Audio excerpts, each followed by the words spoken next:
All right, everybody. Well, thank you so much for attending. We greatly appreciate you all showing up for this active defense and cyber deception class. And my thing for Zoom keeps moving around. I'm like going like that, trying to chase it like a cat chasing a laser pointer because I have ADHD and it's crippling. So one of the things I really want you to get if you're on YouTube or if you're just in the Zoom session, you need to get into our Discord at Black Hills Information Security, and that's down below. We never did ask about the people that are joining in from YouTube. Who do we have from the YouTubes? Anybody have YouTubes? Quiet and muffled. Let me see what my audio. MacBook Pro microphone. I hear you. I hear you pretty good, and I am pretty deaf, so Let it me might be go it. here. Oh, wait, hold on. That should have kicked it up a couple of notches. How's that? Yeah, that's much clearer. Yeah, there we go. Let's kick that up a little bit. Well, thank you so much. You know what I'm going to do? I'm going to click the little button that says automatically adjust the microphone volume. We're going to let AI, AI take the wheel, take it from my hands. So we're just going to let AI do the volume and we're just going to see how it goes. Stop yelling at me. All right, we got some people here on YouTube. Once again, thank you so much. You still need to come to the Discord server. I know you have chat. I know that you have YouTube chat. I also know that it's a cesspool. So come to the Discord server and bring that cesspool to us. No, wait, that's not what I mean. You need to come over because we got all kinds of cool stuff over there, including the lab information, which is this. This is the lab information. So one of the things that I absolutely love about teaching any of the classes that I teach now is all of the labs are in the cloud. They're like in the cloud. They're in somebody else's computer. They're in Jeff Bezos's garage that he parks his yacht in. It's in the Amazon cloud. At least that's how I imagine Jeff Bezos's garage being, just a whole bunch of servers. I'm not sure how it works when you get to that much money. But we're hosting them in the cloud, and it makes it very easy and approachable for anybody. We do not have like minimum system requirements. You can do this class on an iPad, which I once saw someone do, and he hated himself. He hated all of his life decisions. Don't be that guy. But you could. You could totally do it if you wanted to. So once you're in, you put in the access code in the document, which one is one of the most common questions we get. They're like, what's the access code? It's in the instructions. It's right there. And once you enter that access code, you're going to get access to active defense and cyber deception with John Strand. Now, if you notice, I have other ones. I have the Rita version 5 lab. I have SOC core skills. These are other classes that I teach. So don't get panicked about those. We want to focus on the active defense and cyber deception class. Once you get in, you're going to select view and manage lab, and you have options, and options can be scary. To start, you have 16 hours of lab time for free, right? For free. We're just giving that stuff out for free. You have 16 hours, which is awesome. If you burn through the 16 hours and you want to do more, you can select billing and credits and gain more time, which is awesome. However, once we're in here, we want to hit this button that says Start Lab. We don't want to hit the Kali Start. We don't want to hit the Windows Start. We want to hit the Start Lab button. You can start each individual machine individually, or you can hit the Start Lab button, which is the correct button, and it's going to start both of those virtual machines. Now, once it is starting up, it's going to take about 180 seconds, give or take, for it to spin up the virtual machines for this class. But we have a Windows Server 2022 VM here, and we have a Kali VM here. And we'll be accessing those both through the Windows VM, which I'm going to walk through here in a couple of seconds so you guys can all see it. But right now we're setting up the VMs. So it's gonna cook, right? We're gonna let it cook. Now I now have 133 seconds left. Your number may in fact be different. But let's jump into the slides a little bit. I have a couple of people that have helped me with this concept in this class over the years. I have Bryce Gilbreth and I also have Paula Zadorian, that have been just really good friends of mine and have been great advocates of active defense, offensive countermeasures, and cyber deception. And they have helped contribute to the slides or topics or concepts over the years. So let's get started. All right, so the course virtual machines, as we just talked about, we started them up because it takes about a little bit over 2 minutes for the course virtual machines to start up properly, but it runs in your browser. Now, quick note about it running in your browser. The preferred browser is Chrome. tends to have the fewest issues associated with input and copy and paste and all of those things.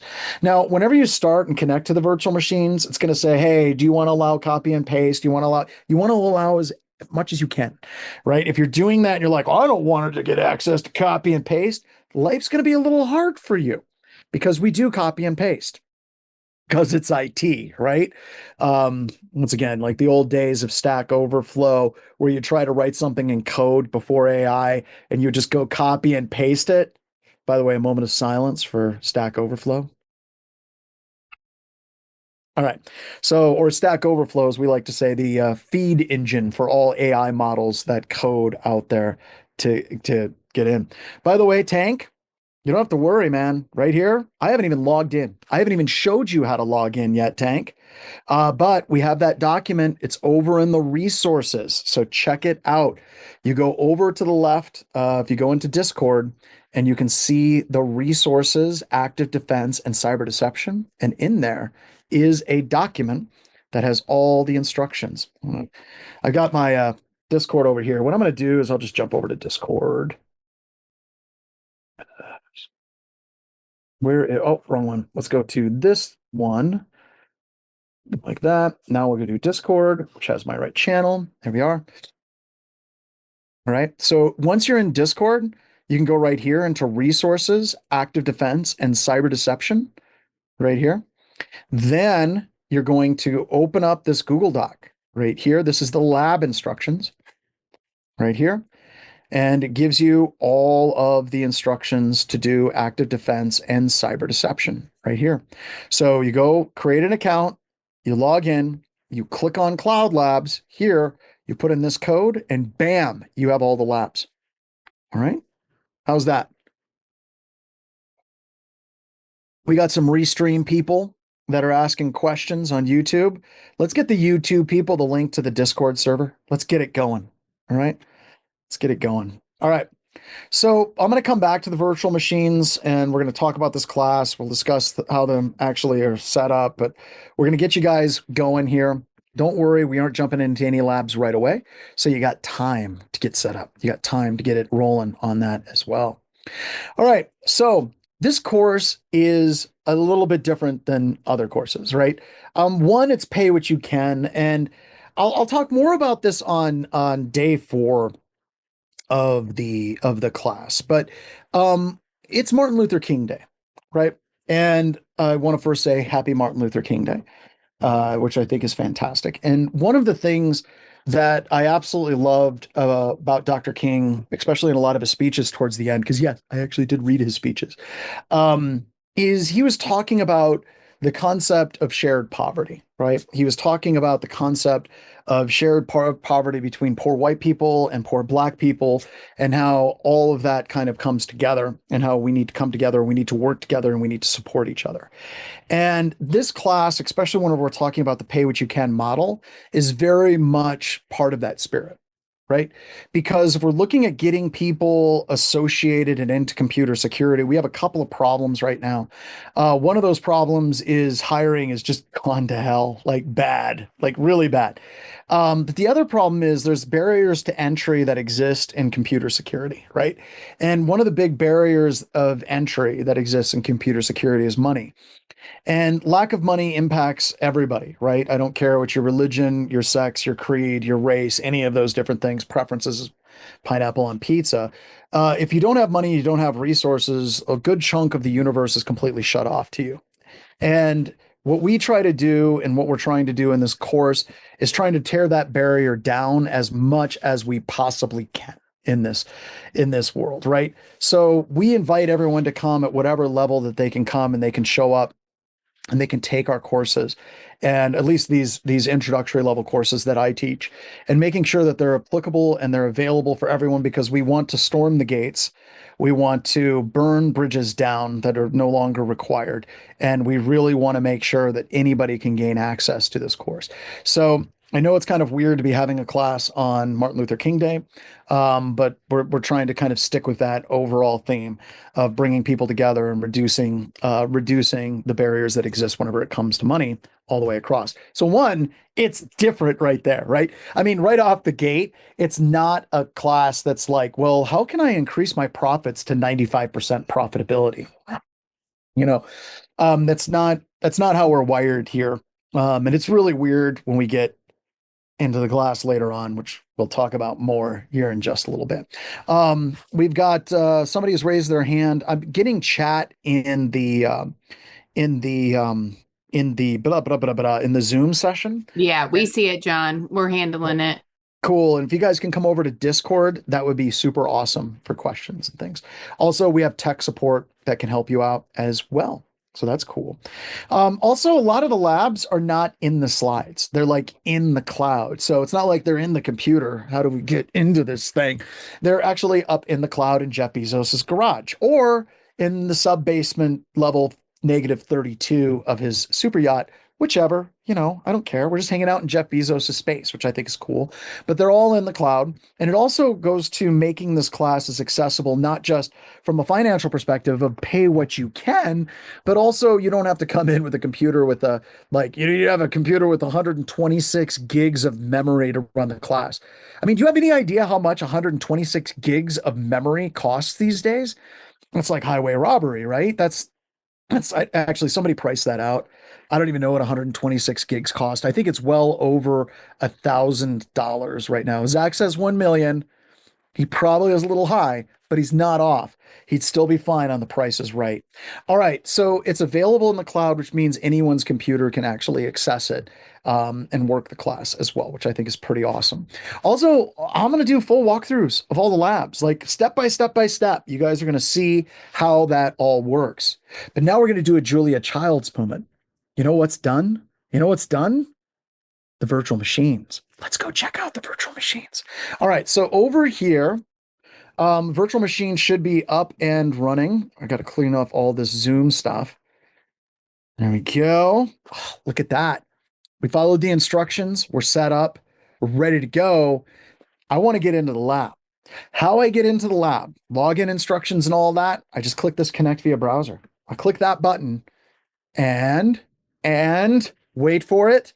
Through the power of guacamole, we are now logged into our Windows Server 2022 system, and we have full lab environment ready to rock and roll, just sitting there in the browser, ready to go. So when you're in here, we're going to get a little pop-up here in a couple of seconds. Can ask about the firewall. Keep that firewall off. We don't need that firewall. We're not going to use that firewall. You don't have to be sitting in this virtual machine and thinking, oh my God, we've got to keep it secure. Got to keep them separated. You don't have to do that because I'm on an offspring kick this morning because I'm old. And I don't mind saying it. Yeah, you were here. You heard me talking about ear hair. That's absolutely true. So with this virtual machine, we have some really cool things, right? One, it's a full Windows VM that's here, right? The other thing you can do is you can click this little Kali terminal and bam, just like that, I now have a full Kali box that I can connect to. And these two systems can communicate with each other. Brian, I don't know if you heard our discussion on ear hair, but we're just going to do a quick vote. I told you last week, Brian, you didn't hear this. I had ear hairs, right? The ear hairs were getting long. And I was like, you know what? These ear hairs can go an extra day and I'll clip them some other time. Now, my question to all of the attendees, all like 132 of you that are here live, Brian thinks I'm not old because I'm not as old as him. But if you're looking at ear hair, number one, number two, thinking it's fine. Am I old? Just type yes, that if you think I'm old, or no, if you don't think I'm old. We'll see what the people say. Oh my God, I'm losing. No, no, you can't let Brian win. God, no, no. Oh, geez. Oh my God. Oh my God.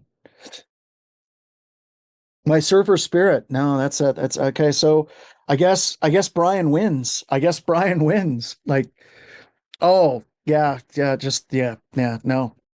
Ear hair and letting it go is clearly not the determination of age at all like that. I'm hurt. You all abandoned me. Um, all right, let's move on. But here we have the full lab experience, the full, like Fogo de Chao, the full experience. Everything you need is right here and ready to rock and roll. So we've got all of that. The other thing about our lab is the actual instructions are not in the slides. We have really, really cool things coming up with our labs here in a little bit. But I'm going to paste a link to where these slides are in resources. I'm also going to put it in the main chat right there. So all of the labs are on GitHub. They're out on GitHub. And if you go to GitHub, you've got a lot of classes here. You actually can do all of the labs for all of these classes from these VM sets. Yeah. I mean, look at this. This is all free, right? Linux command line memory analysis, TCP dump, weblog review, AC Hunter, Scapy, Hayabusa, email analysis. But our main labs that we're going to be using are down here at the bottom, like big bottom, like Spinal Tap, Spider Trap, Cowrie, Canary Tokens, Rita, Blue Spawn, Port Spoof, Honey Badger, Honey Share, Honey User, Advanced C2, Web Honeypot, File Audit, Beelzebub, and Canary Token Cloner. All right. Now that's cool.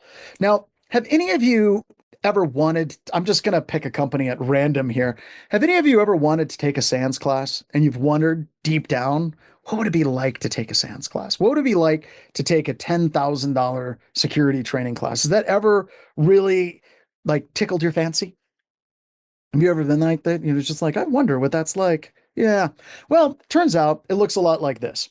So in all of these labs, we have step-by-step instructions on how to use all of these different tools. And this is what like SANS style labs look like today, right? So this is all the quality, but none of the insane profit margin. So it's all here. It's all ready to go. You've got all of this. It looks like this, just cheaper. All right. So there we go. Or less expensive. Yeah, because it's not the quality thing, right? So very cool for everybody that if you're wondering what that's like, it's right here. It's right here. Pay what you can. Um, Also for the tiers, I don't know if you guys saw, but we rolled it out for the last couple of classes. You all get like amazing things from the tiers. As you sign up in more levels, you get more cool stuff. Also, note the time. We're at 18 minutes since class start.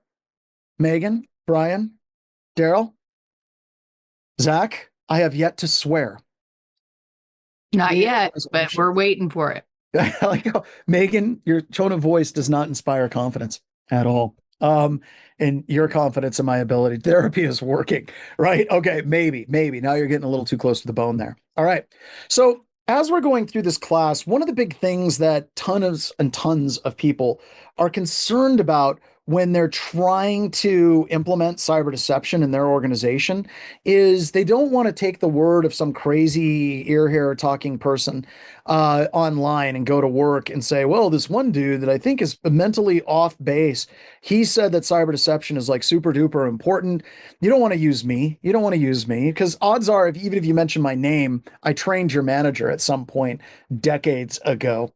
And you got to have someone else, right? It just can't be this instructor. You got to have something else that you can throw on the table. Here we go. We got the MITRE Engage framework.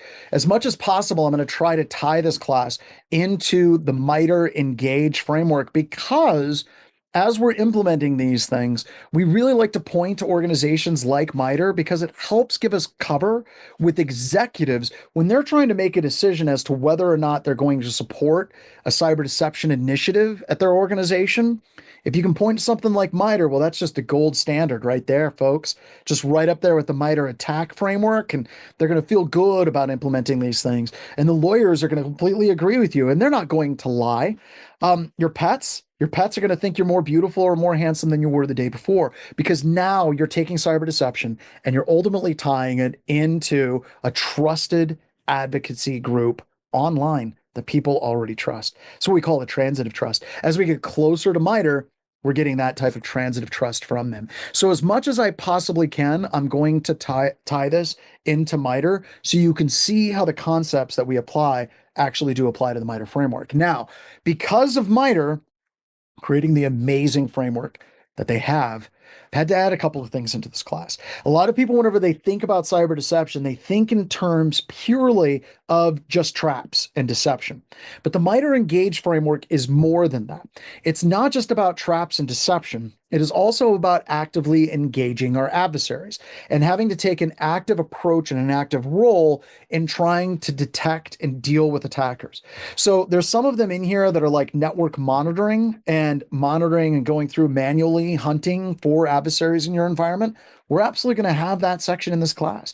We're going to talk about it in two separate regards. We're going to show you what an advanced command and control backdoor looks like. Should say advanced. It's not that advanced, but it's just say it's advanced enough, right? It's advanced enough. And then we're going to show you some tools that we have released publicly for free for people to use to be able to detect these types of advanced adversaries in our networks. So we'll be doing a lab on that here in just a little bit. So some of the stuff won't directly tie up and be like, wait a minute, we're not doing traps for attackers. We're doing some threat hunting in here as well.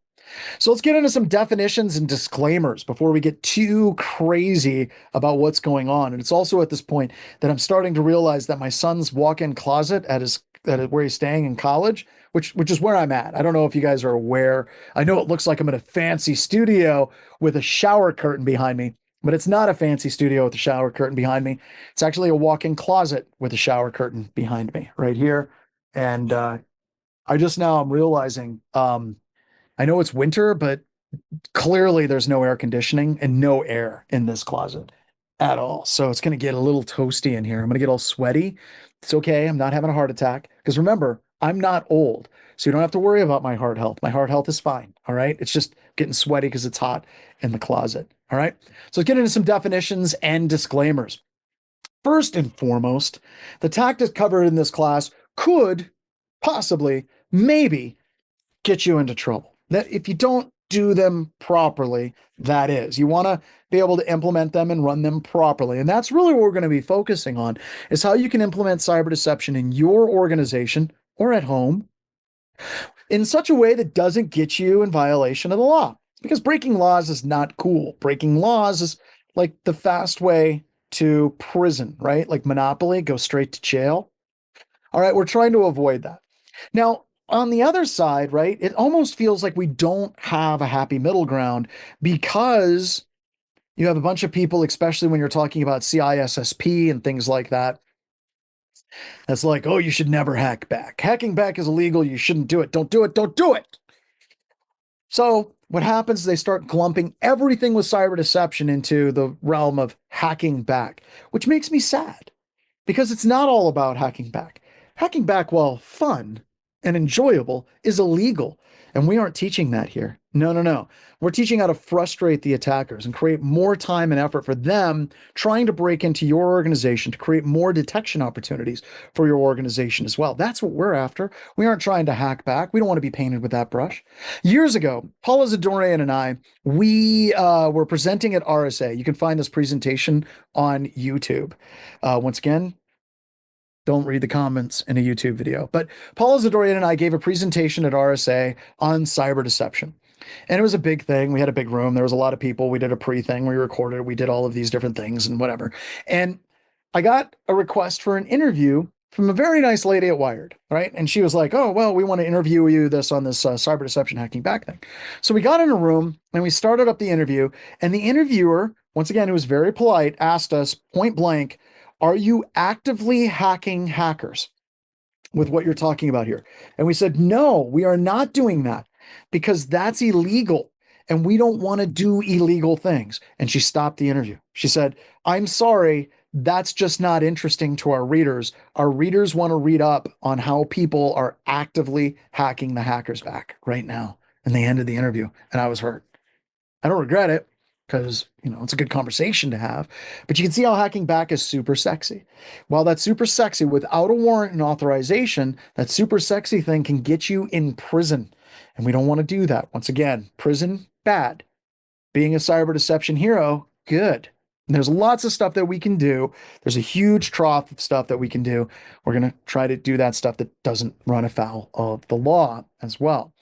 So we're going to make sure that these tactics, we're going to start out real gentle and we're going to work up until the end of the class. We're going to talk about some tools and some techniques for creating malware and kind of a methodology. And when you start traversing into that, we're really at the point where you want to have a warrant before you start doing those things. If you're talking about executing malicious persistence code on an attacker's computer system, yep, you're going to really want to make sure that you're getting a warrant before you do those things. So be very, very, very careful, right? Want to maintain that high ethical and legal standard. And we don't want to become the monster that we are fighting against.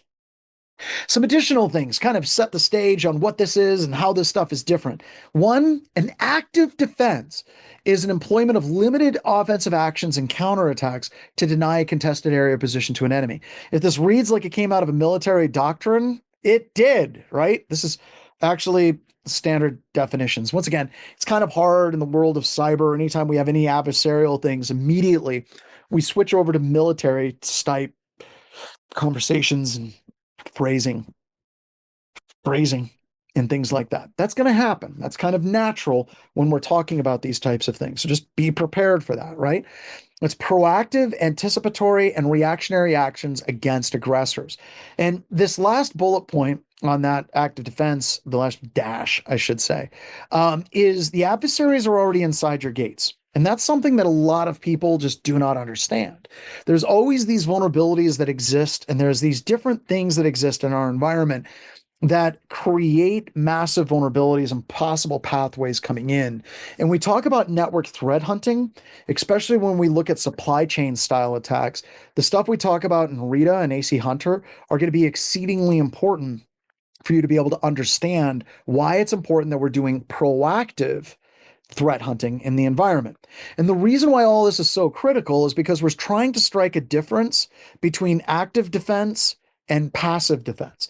With the passive defense approach, we have measures that are taken to reduce the probability and minimize the effects of damage. The problem with passive defense, IDS, IPS, antivirus, all of those different things, it requires the infrastructure that you use to be trained and have code that is developed to detect known attack patterns, right? You've got to have that. And this is critical to understand the difference. There's a lot of attacks that happen, like 97% of the attacks, 98% of the attacks. Your traditional AV, EDR, firewall, and IDS system will handle just fine. It's not going to be a problem at all. They're going to see those things, they're going to react to those, and they do their job in a very passive way. They are very important pieces of technology. In this class, we are, however, focusing on how do we detect and how do we react to something like a nation state level adversary. We're going to talk about the APTs like threat snail shell here in just a couple of seconds. And we're going to break down what the A's, the P's, the T's actually mean whenever we're talking about defending our networks. The point is, the A is designed and built from the ground up to bypass your passive defenses, right? They know what they are, they can buy them. We're going to refresh that. So all of this fits into the prevent, detection, and respond methodology. Prevention is ideal, but detection absolutely is a must. And detection without response is of very little value. Also, a quick note, you guys are chatting, you're chatting a lot, and that's awesome. We've had 292 messages already in this class, which is crazy. But if you have a question for me, can you do an @Strand.js? Because then it pops up. My watch buzzes. So you go ahead and somebody test and do an @Strand.js for me real quick. There we go. I get the ding. I get the ding along ling. What is that? The thing from Mind is a Terrible Thing to Taste. But there you go. You hear that ding? That tells me there's a question. And like Pavlov's dog, I hear that. I start salivating. I get excited because you may not know this. I teach a lot, like a crazy amount. I haven't drank any V8s, Brian, not a single one. And in fact, the coffee that I'm drinking, it's not only decaffeinated, it's instant. It's not only caffeinated and decaffeinated and instant. It's delicious. If anybody knows anyone at V8 and would like to sponsor John Strand's classes, please reach out. Yes, I'm trying to get sponsorships of this course from V8. Like, I love low sodium V8. If anyone has a friend or a family member, I don't need money. I just need to say that John Strand is an official sponsor of V8. Think about it. Red Bull has sponsors, right? Rockstar sponsors like video game people, right? I think V8 could sponsor an instructor. That's what I'm looking for. Well, let's keep moving. So with all of that, if you have a question directly to me, just do @StrandJS. I'll get a ding. I'll know that there's a question. I'll look over at my phone and I will answer that question. I think Brian's got a picture of me sniffing meth. I don't know what that is. I don't know where he got that picture, but it scares me. Bath salts, anyone? Bath salts. Yeah. And we're moving on. All right. So offensive countermeasures are where we are employing offensive techniques as aggressors attack, but with defensive posture. So I'll tell you a story a little bit later about how we used spearphishing style attacks to be able to detect somebody and identify where they were and they abducted a child, right? That's an offensive countermeasure. Normally, would you use it as an offensive style approach, but we were able to use it to be able to find somebody that had abducted a child. It's defensive in nature. Aikido is an excellent analogy, even though I've got to be honest with you, like I don't do any martial arts at all whatsoever, right? I'm in IT, you all, right?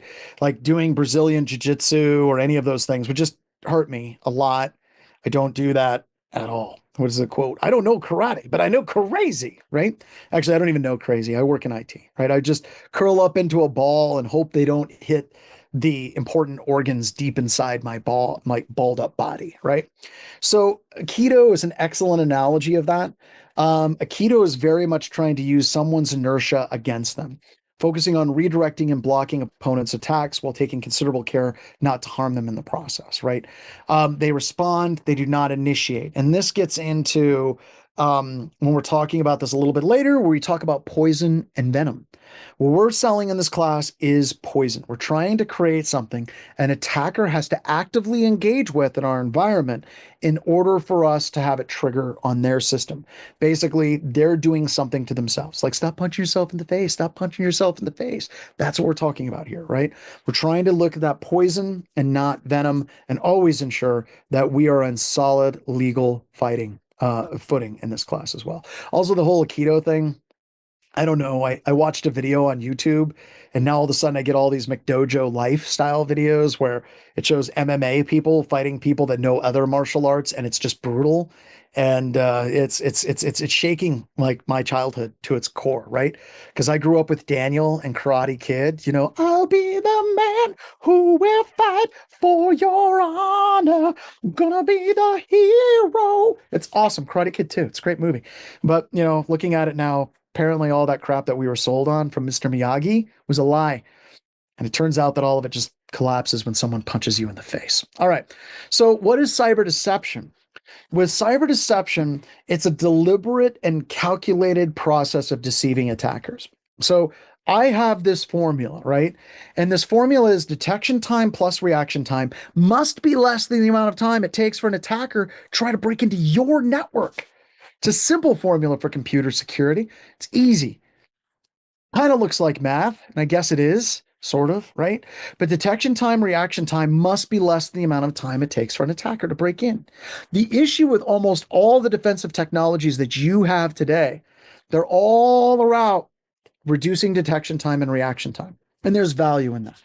There is absolutely value in that. You want your IDS to be as effective as it can. You want your EDR to be as effective as it can. You're just playing around with the D and the R. Problem is, without cyber deception, there is no concept of the A. How can we increase the amount of time it takes for an attacker to break into your environment? That's what we're talking about here. With deception, we're greatly increasing the attack time through honeypots, fake users, things of that nature. And when the attacker interacts with the honeypot technology that we've created, it decreases our detection and our reaction time. This also helps us get around the concepts of false positives in environments as well, right? It also needs to be made very clear that this concept in this class is not meant to replace any of the other efforts or layers of defense that you would normally have in your environment, right?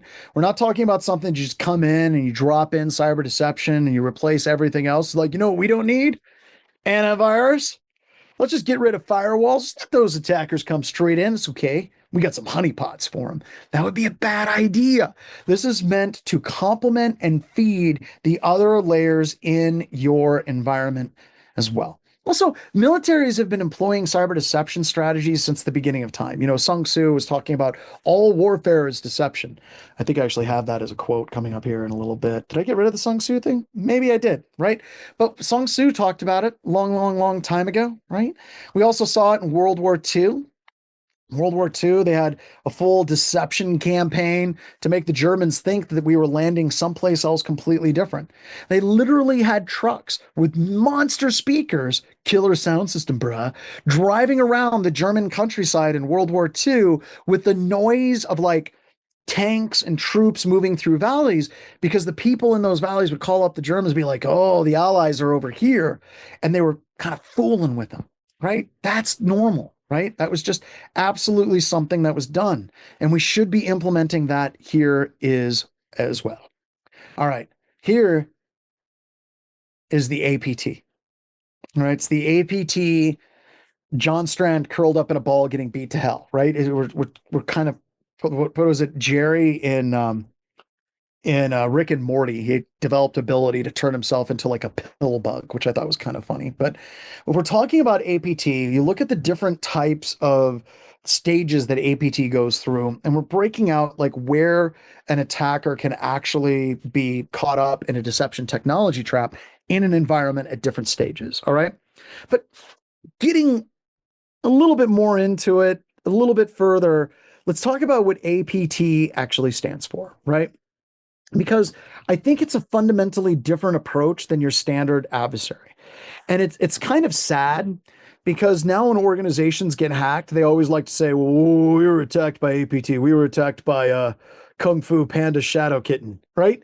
They like to always attribute like an advanced persistent threat for an attacker. And when you research it, it's like, no, this looks to me like your standard script kiddie. Like it's not an advanced persistent threat. So let's break it down. Number one, advanced.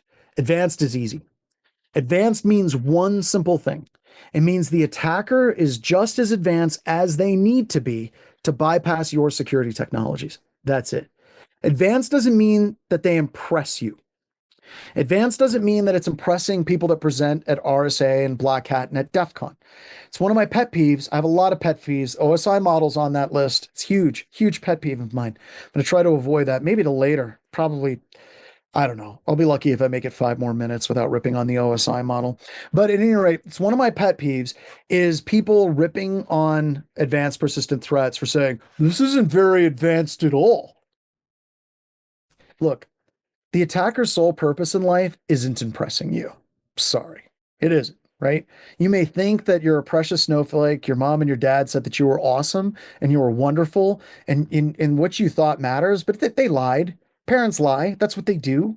You know, all kinds of different things like the future is going to be great. Yeah, they lied. Santa Claus, possibly a lie. I don't know. Lied to us all the time.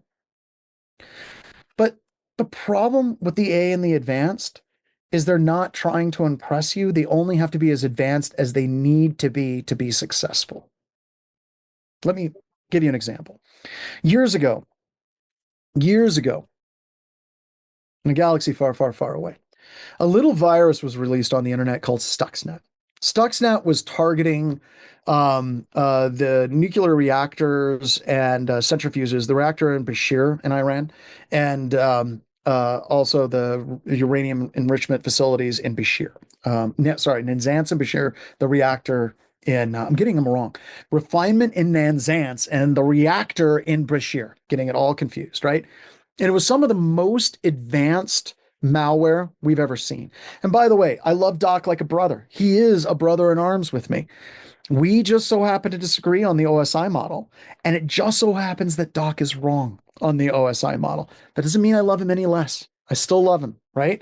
It's like, Ryan, clearly I'm not as old as I thought I was. I was wrong. He still loves me, right? It's okay. It's fine. People can disagree on this stuff, even when they're wrong, like Doc Blackburn on the OSI model. Anyway, so the malware that was created in Stuxnet had 4 separate Windows 0 days. 4. It was like keyboard layout. It was like a link, scheduled task abuse, and I can't remember. I never can remember what the 4th one was. But those are not cheap. That was some incredibly advanced, high grade malware that was being used, right? That was crazy. A couple of years later, there was a worm that was going through called Flare, very advanced. It had a digital code signing certificate from Microsoft. Microsoft for malware to execute. That's crazy. It also only targeted Arabic language packs. Now, if we're looking at those 2 malware specimens, if we're trying to reduce down, who did that? Like, if we're trying to Sherlock Holmes this stuff, or I really love that we've moved on. We have Sherlock Holmes, who's a classic, always a classic. But we also have Knives Out, right? We have the Knives Out investigator, who's James Bond, apparently. And we don't have to be Sherlock Holmes or whatever the name of that inspector is in the Knives Out series to be able to piece that together. Let's see, 4 0 days, malware that has a digital code signing certificate for Microsoft. Who could that be? That's us, right? That's the United States. That's Israel. Those are basically the only countries that have that level of capability. If you're looking at the way China did things and continues to do things, right? And also the way the United States does things too. Let me talk about that here in a couple of seconds. I think that that's really, really, really important as well. If you're looking at what China does and Russia and now the United States, they aren't trying to use the most elite malware available to them. They're trying to just use malware that's elite enough. They're using ripped off versions of Cobalt Strike. They're using ripped off versions of Brute Retell, maybe Nighthawk, all of these other tools that are out there that are available. Some of them are free. Sliver C2 from the amazing people at Bishop Fox, right? They're using this malware because it gets the job done. It's just advanced enough to bypass the security technologies. And once again, the United States has moved this way too, which I think is a very good idea. Persistent means they want to sit on your network. They're not going to sit on your network and encrypt all your files and demand ransomware. Like, as soon as somebody starts demanding ransomware, they're kind of off the APT schedule because they're not really doing the P. They're more like just ransomware, hit the system, smash and grab, take what they can from the environment as quickly as they can. Persistent means they want to dwell.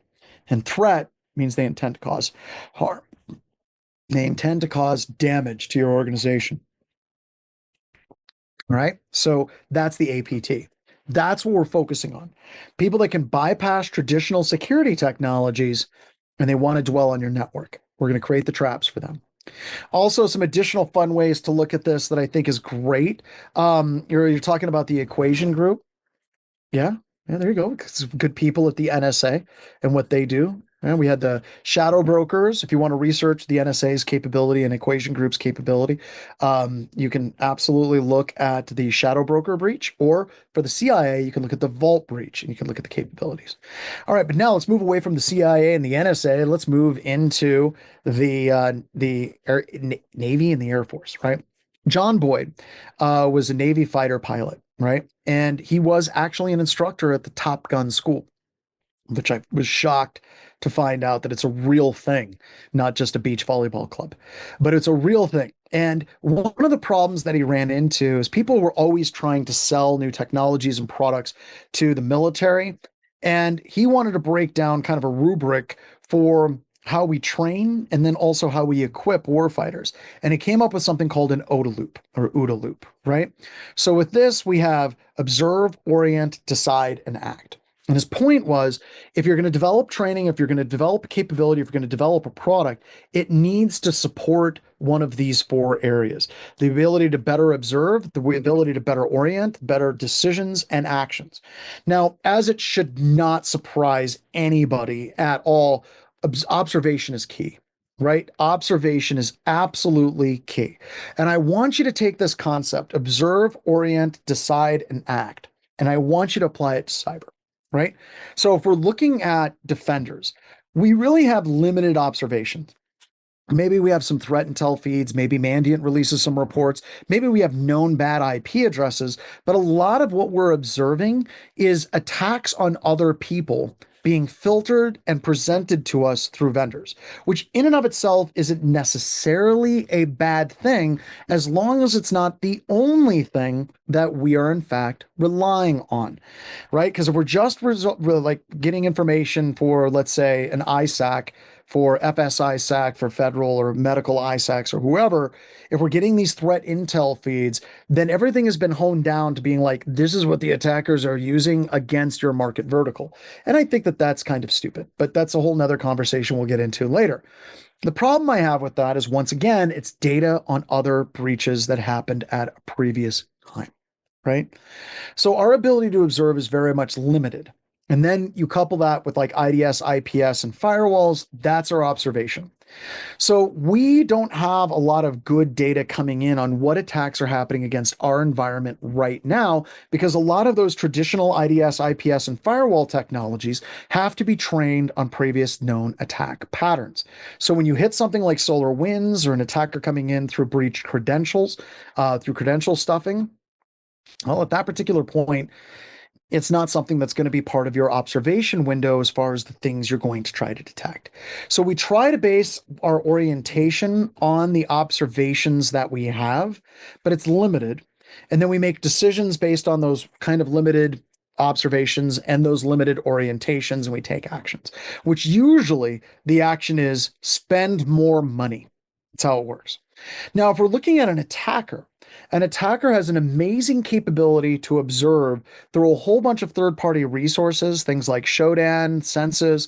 They can do all kinds of analysis on LinkedIn. They can find your technology profile through job postings. They can look at your technology profile with built with. They can do all kinds of amazing observations before they ever launch a single attack at your environment. Because they can observe clean, it makes their orientation to your environment better, and it makes their decisions more efficient. So when we're talking about cyber deception, we're trying to screw with the attacker's ability to observe. So if they're encountering honeypots, if they're encountering fake network data, if they're encountering fake documents, if they're encountering fake services on the inside of the environment, their observations are broken. That means their orientation is going to be broken. That means their decisions are going to be broken, and their actions are going to be ineffective. So we're trying to get into the attacker's OODA loop and start messing with their OODA loop with what they're seeing. And we can do this in a variety of different ways. We can look at recon, weaponization, delivery, exploit, installation, command and control. We can disrupt, divert, lie, misdirect, and deceive to mess with that capability. Now, as I mentioned, as we're getting started with all of this, and by the way, I do a lot of setup slides where we talk about all this stuff. We establish kind of, the ground rules of cyber deception, and then we just start hitting labs. And I'm telling you, the labs come fast, the labs come furious in this class. So if you're wondering, where is the hands-on? It's coming. It's coming. Sit tight. It's coming, because we want to lay the groundwork on what we're talking about, what our goals and objectives are, and also how to keep you from getting into trouble. Right? So not everyone agrees on how to avoid getting into trouble, right? Once again, you have some people in the industry that anything that remotely looks to be at all hacking back is automatically illegal and is automatically wrong and should be avoided at all costs. Or you hear people from time to time where they say things that, like, oh, sure, we'll allow that. They'll say things like, yeah, you should do cyber deception after you get everything done first. Those people are wrong. Also, a great shout out to Trusted Sec. They do a lot of cyber deception and what they do as well. We'll talk about what we do for cyber deception. We do Canary tokens with Ruin Mir and Canary. We also do a bunch of like really cool services as well. But I know that at Binary Defense, they have amazing cyber deceptions built into their overall product portfolio. And we need more of that, right? We need more of that. If you look at Trusted Sec and you look at Black Hills Information Security and our SOC, we absolutely built, both companies built cyber deception not as an add-on, but something that was core and fundamental to the entire security stack. And if you want something way cool to let your friends and neighbors know that you're a geek and you probably didn't date in high school, there's a really cool shirt that is available. We have the Canary Token Honeypot shirt with a built-in CTF that you can get in our general store. And yeah, I know. Yeah, we come up with cool shirts. I didn't know this, but I just so happen to own a fashion company. No, yeah. I'm gonna start wearing glasses, dark glasses, walking around the streets of Paris like I own the place. And there you go. Go get it. Oh yes, and a comic company. Yeah, we have that. We have that too, Ryan. All right. So some of the things you can look at is a couple of quick tips. First, don't put malware where it's publicly accessible. We had a customer years ago that we gave them some web honeypot technology, and we made it very clear: do not deploy this on your main website where all your users come. Do you think they listened to me? No. No. Customer was they were just like a bunch of teenagers. I'm like, don't do that. They did that thing. And when we came back, they had literally thousands of hits on our honeypot technology that was hitting every one of their customers. It's bad. You shouldn't do that. All right. Next one is we want to prevent collateral damage. If you're creating honeypots, like full honeypot systems in the network on facing the internet as a whole, if somebody takes over one of your servers and then they actively start using that server to attack other people, that would be a bad day. In fact, we don't spend a lot of time talking about high interaction honeypots that require you to stand up an entire server. We create a lot of services that are relatively benign, where the attacker thinks that they're in a real system, but they're totally not. As well. Also, warning banners in terms of use, right? Being very clear. If you log into the system or attempt to log into the system, we are going to identify your location. We're going to identify your IP address. We're going to be tracking what you're doing on this computer system. We're being very upfront with what we are doing. And we'll talk more about warning banners a little bit later. Now, when we're looking at like warning banners and how they're set up, I often have people that tell me, they're like, well, it's illegal for you to create traps for trespassers. That's true, right? Maybe in Texas it's legal and parts of South Dakota, but it is generally illegal for you to create lethal traps on your property. Like you can't put claymores and landmines in your front yard, right? Even though I'm sure you have a crazy ass uncle who is like, I got a 50 cal and a sniper nest on the top of my house, and I've got claymores all over my yard. That's not legal. You can't do that. Okay. Maybe a moat full of alligators would be a way to go instead, right? Possibly, maybe, possibly. But the question is, why are these illegal? And you need to understand when people set these things up, they tend to think in terms of I'm defending my property. Okay. The issue is, and the Supreme Court has actually ruled on this all the way back in like the 1800s, which is wild, that you cannot set malicious, maiming, and physically dangerous traps on your property. And you can't for a couple of reasons. The main one is they're indiscriminate. They do not differentiate between somebody that's a trespasser and intending you harm and a first responder. So an example would be you set up all of these traps in your house and your house starts on fire. And all of a sudden, the firefighters show up. They try to come into your house to save your ass. And you got a bear trap in your living room. It's going to maim them. That's not cool. You can't do that. Don't, right? The other thing is kids may just come onto your property rather innocently. Granted, they are trespassing. And you don't want to be responsible for killing a kid, right? But here's the deal and how it relates to this. There's a huge difference between a lethal trap in your house and cyber deception. They're not even on the same page, right? They are just not even on the same page. So cyber deception, not the same as maiming someone, right? Not even in the same category. If we're doing things like access checks, authentication verification, and geolocation, if you're like, ooh, yeah, I don't know, that feels a bit spicy to me. You're already doing them. You are. Right? You're already going to like access checks and authentication verification and verifying patches and like AV updates and things like that. You're already doing that. Geolocation, hell, every time you log into Office 365, It's tracking your geographic location, and you can enable geofencing for people logging into these things. So what we're talking about here is stuff that you're probably already using, but you never thought about it in terms of cyber deception and attributional technologies.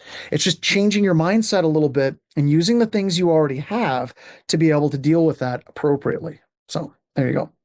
So, why are these things important? Well, they're really important because eventually you're going to need these skills. The attackers are getting more and more brazen. I just think it's funny how we keep on having new technologies that are going to be revolutionary to computer security, and breaches keep happening and they keep getting bigger and bigger and bigger, right?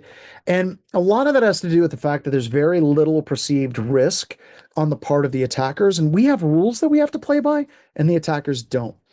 Also, if you're looking at like technologies like proxies and I2P and Tor, we're seeing attackers that are getting pretty good at bypassing and obfuscating where their source IP address is.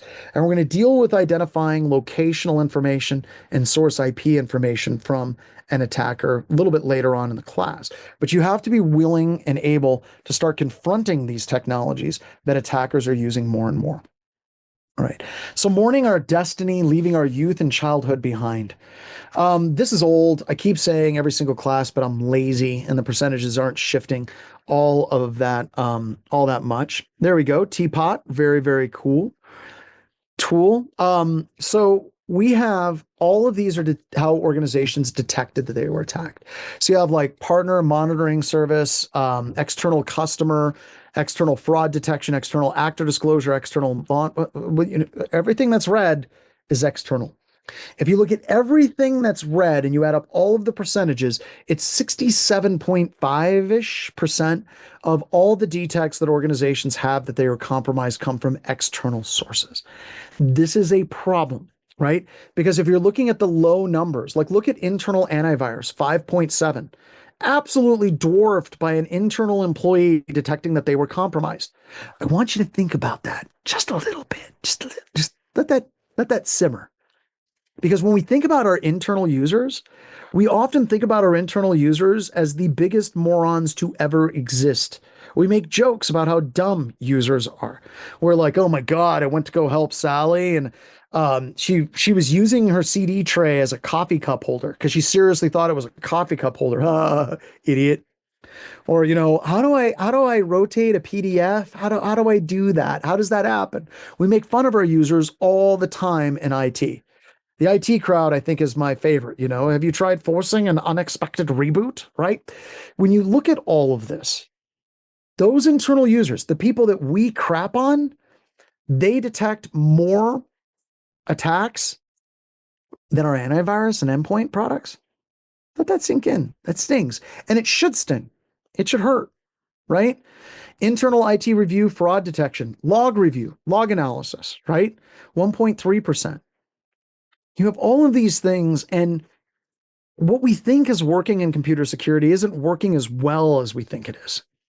And what we want to do is kick up that internal to be more on par with the external and what we're using on that as well. All right, so why are current strategies failing? Kind of building all of this stuff, right? If we go back a few years in our minds, we go back in time, let's say 10 years, and we're like, what do you recommend I do to secure my environment? I'm just getting started. It's going to be patching. It's going to be strong passwords, right? It's going to be anti-malware. It's going to be firewalls and proxies. Now, if we look at how things have progressed, right, they use next-gen AI. Although I haven't seen next-gen AI that much, but it's just AI now, but it's coming. I'm telling you, it's coming. Absolutely can just set your clock to it, right? They're going to be saying like next gen. They're going to be saying next gen AI. I don't know what's going to be on the other side of next gen AI. I just don't know, right? But they like to add these things like next gen artificial intelligence, next gen AI firewall, next gen AI anti-malware. And it's kind of funny how it's really the same concepts and frameworks, just with more words in front of it. And a lot of the stuff, whenever they talk about implementing AI, it's the same type of technology that they were using before. They're just using some type of like AI algorithm that they were already using for machine learning. Because the rule is if you're using any machine learning algorithms at all, don't call it machine learning, call it AI. because it's got to be called AI, because otherwise you're not going to get any investors, right? You're not going to get any investors at all unless you call it AI. And we keep repeating this. It's insanity. We're doing the same thing over and over again and constantly expecting different results. So I want you guys to think of like, what are your top 3 or 4 AV companies? Like just type them in. If we're thinking AV companies, what do you think of like the main AV companies? You're going to have like Microsoft, okay, right off the gate. Brian's got like the biggest one, right? We got CrowdStrike, we got Sophos, CrowdStrike. This is so wild. Finally, we got SentinelOne. That's interesting. You can tell Zach and Megan that we don't have a lot of MSP people here, right? We're looking at a ton of more enterprise type AV that's out there, right? Okay. Definitely. Very, very different group, right? Now, what are the top 4 IDS firewall companies, right? Wazza. I just got to say it. Just feels good rolling off, not your tongue, because you don't use your tongue when you say wazza. Use the back of your throat, right? It's like Klingon. Yeah. Oh, gold dog. So, right, Cisco, we got Barracuda, we got Fortinet, Palo Alto, Fortinet. Have any of those had any bypass or exploits show up that were in the news in the past couple of years? So it's just kind of crazy, right? All right. Now we're looking at their market share. Think about that. Now, I want you to think about who's after your electrons. And I say this all the time. Don't stare too long at Vladimir Putin. Don't stare too long at him without his shirt riding a grizzly bear. You'll get pregnant. Yeah, that's you guys too. Yeah. Like if anybody asks you, well, can a man get pregnant? Absolutely. By staring at this picture. Yeah, that's right, Vlad. Yeah, that's just an amazing picture. Not photoshopped or AI generated at all, right? So who's after it? You think it's China? Think it's Russia? Five Eyes, which are over there on the right-hand side? Nation states? Organized crime? So here's the question for you. Do you think that these organizations, do you think that these countries have the ability to go and purchase the products that we talked about and develop bypasses for those products before they ever try to break into your environment? I mean, seriously, do you think Russia and China, I don't know what the oil market's doing right now. Is it still in the 50s? Maybe a little bit tight for Russia right now. But do you think that China has the ability to go and buy Fortinet, to go buy CrowdStrike, and come up with a bypass technique in a lab before they launch that attack against your environment? I'm thinking yes. How does that change your security approach? What do you do? If you know that China is coming after you, cue the Bad Boys soundtrack in the background. If you know that China is coming after you, and you know that they can bypass every one of the products that you have in your environment, what are you going to do? And this shouldn't just be a thought exercise that you're doing for this class. This should be a thought exercise that you do every day when you're talking about computer security. How do we set up that layered defense in the environment? Call BHIS. Oh, that's too nice. Zach's answer is probably more accurate. Just like shut it all down. All right. All right. So if you're also looking at the adversaries that are out there, they have almost like a virtually unlimited amount of resources. You guys know, what is the difference between $1 billion and $1 million? Like if somebody has $1 billion and you have $1 million, what's the difference between $1 billion and $1 million? It's $1 billion. Like if you look at it, $1 billion is 1,000 million. That's a lot of money. So when you start hearing that, oh, there's a great example. 1 million seconds, 2 weeks. 1 billion seconds is 31 years. 1 trillion seconds is 31,700 years, right? So if somebody's putting $1 billion into an offensive cyber capability, that's like a lot of money, which is funny. I should just, no, man, I'm not going to rip.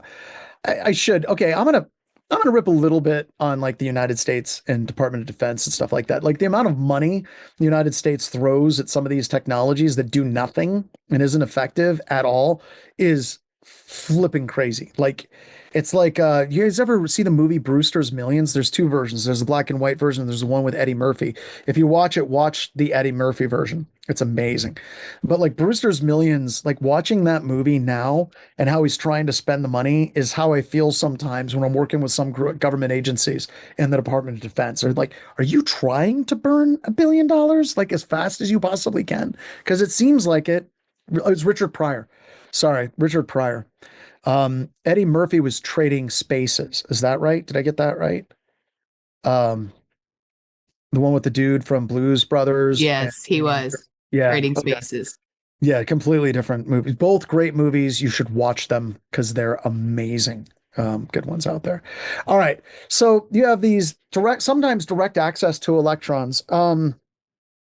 I forgot. Crap. All right. I need someone to look up FDL. I can't remember. There's a company out there, and they're the only company in the world that creates the machines that create processor chips. I can't remember what the acronym of the company is, but they're based out of the Netherlands. Nope, it's not TSMC. There it is, ASML. You all need to go look up ASML. TSMC does not create the machines that create the chips. They create the chips, and they buy their machines from ASML.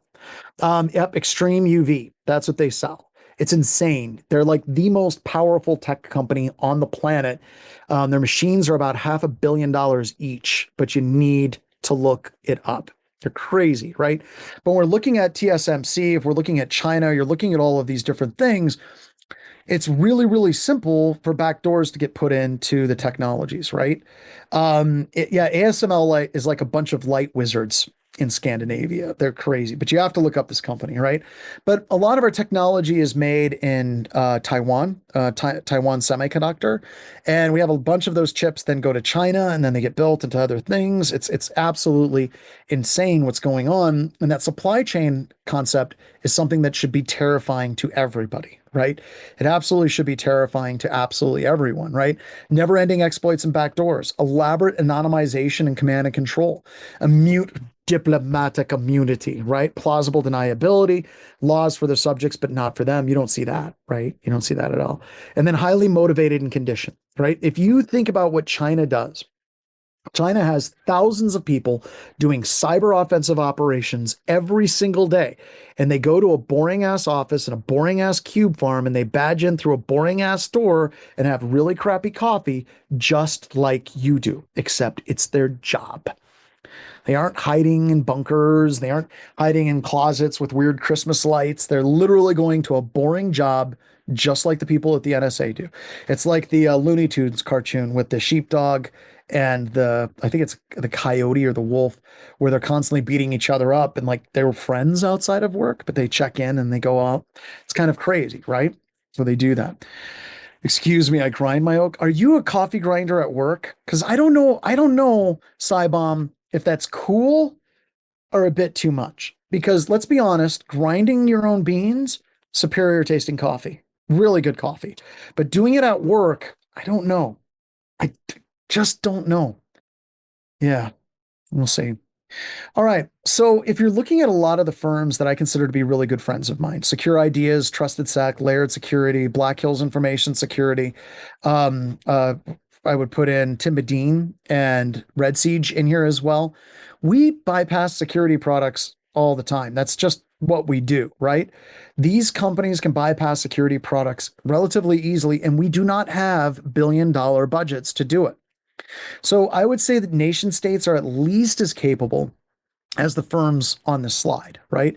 And their budgets eclipse the entirety of the security firms, like all of us together combined. They just dwarf us.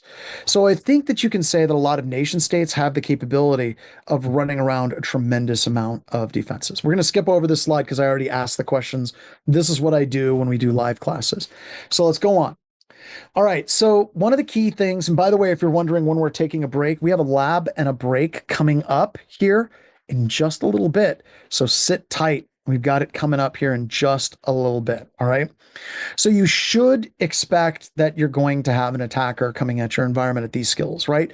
We focus far too much on prevention and not enough on detection and response. And if you're looking at security technologies, they fail against 0 days. They fail against a ton of social engineering and phishing. Once again, you offer somebody a chocolate bar or a gift certificate to Amazon, they're going to give you their password or they're going to click allow for device token phishing. It's just, they're going to do it. They're absolutely going to do it because they want that cool thing. Advanced malware, we'll talk a lot more about supply chain when we talk about SolarWinds and things like that. And then also government backdoors.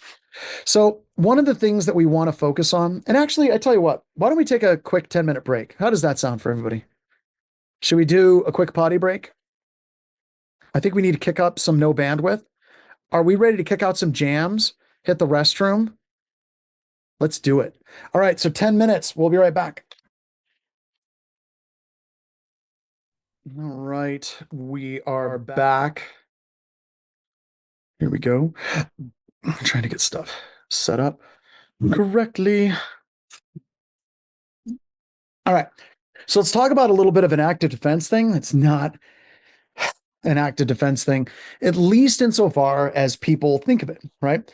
If we're thinking about traditional active defense and cyber deception, we tend to have people that think about it in terms of traps. But it also requires us to have an environment that is prepared for deception, have an environment that is prepared for network threat hunting, an environment that is reducing the amount of total paths available to an attacker to channel them to specifically where you want them to go. Now, this is something that MITRE hit up, right? We got isolation, network diversity, and network manipulation. And a lot of that requires us to do stuff up front that allows us to be able to deal with the attackers appropriately. So segmenting your internal networks. This is just good network hygiene 101, all the way down to the desktop level. Now, the reason why you would do this type of firewalling and segmentation is because it's going to reduce the amount of pathways available to an attacker. Think of a modern Active Directory environment, right? I know a lot of stuff is migrating to the cloud. We have a ton of hybrid environments, but a lot of organizations, you have internal workstations at an environment and it's flat network and maybe a little bit of network diversity, but firewalls are disabled and any system can reach any other system in that entire environment. This creates an environment where a ton of forever days or exploits that have existed for an extended period of time will continue to work. Pass the hash attacks. They've worked since 1997. Pass the ticket and security access token impersonation have worked for years.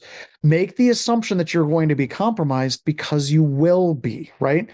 Getting compromised is acceptable. That doesn't mean it's good. It doesn't mean it's okay. It just means it happens, right? There's certain things that happen. Power outages happen. They just do, right? Backhoes happen, right? But what's not okay is an attacker persisting for months. What's unacceptable is an attacker pivoting from one compromised system to the rest of the network in minutes, right? And we can do things like creating there we go, getting caught up. There we go. Getting like pivoting from compromised systems to the rest of the environment. So if we try to visualize this, right, we have an internal system that is compromised. You can see because it has the little X symbol on it.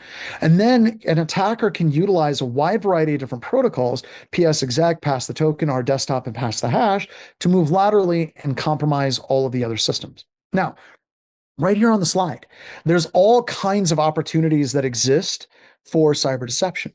Right? We can totally set up fake services that an attacker could try to PS exec to, or fake RDP honeypots that an attacker can interact with that we can use as a detective strategy in that environment. But if we internally segment out that environment, if we break that environment up into different network segments, it makes that lateral movement far more difficult for the attacker. And as it becomes more difficult for the attacker, it allows us to focus our cyber deception technologies on where they have we can kind of forward that attacker to where we want them to go. Let me give you this example. If we have one compromised computer system and we have literally 10, 15, 100,000 systems that are out there, then that attack path that attacker can take is almost infinite. right? They can move to thousands of machines, and then from those machines, they can move to thousands of other machines. This makes trying to implement cyber deception in those particular environments exceedingly difficult because it's going to be very hard for the attacker to go the pathway that you have deception. If we can properly segment off the environment and break that system up into chunks and even do host-based firewalls, then it severely limits the amount of options that an attacker has for post-exploitation lateral movement. And when we've reduced the amount of post-exploitation lateral movement options for the attackers, it increases the fidelity and the placement, or the effective placement of our cyber deception technologies. So now if the attacker is trying to move from workstation to workstation to workstation, none of those avenues are open to the attacker. Also with this increases our detective capability, right? I have no idea, Cheddar Bob, what Rick James has to do with anything on this class, but I'm always going to take Rick James, right? Like if we can get Rick James and true Hollywood stories, I'll take Rick James because he was awesome. All right. So the attacker can move laterally very easily, but if we put up the firewalls, we've shut those doors and those pathways down. Now we're creating a more streamlined attack methodology for the attacker where we can start putting the traps in appropriately to detect it. Another way of looking at it is if you cannot detect an insider in your environment, like if you're looking at Edward Snowden as an example, right? If you look at your security support structure and you're like, honestly, I don't think we could have detected Edward Snowden, then you do not have a security architecture that is effective. It's just true. If you cannot detect a Russian or a Chinese workstation that just plops in the middle of your environment, then you do not have a security support structure.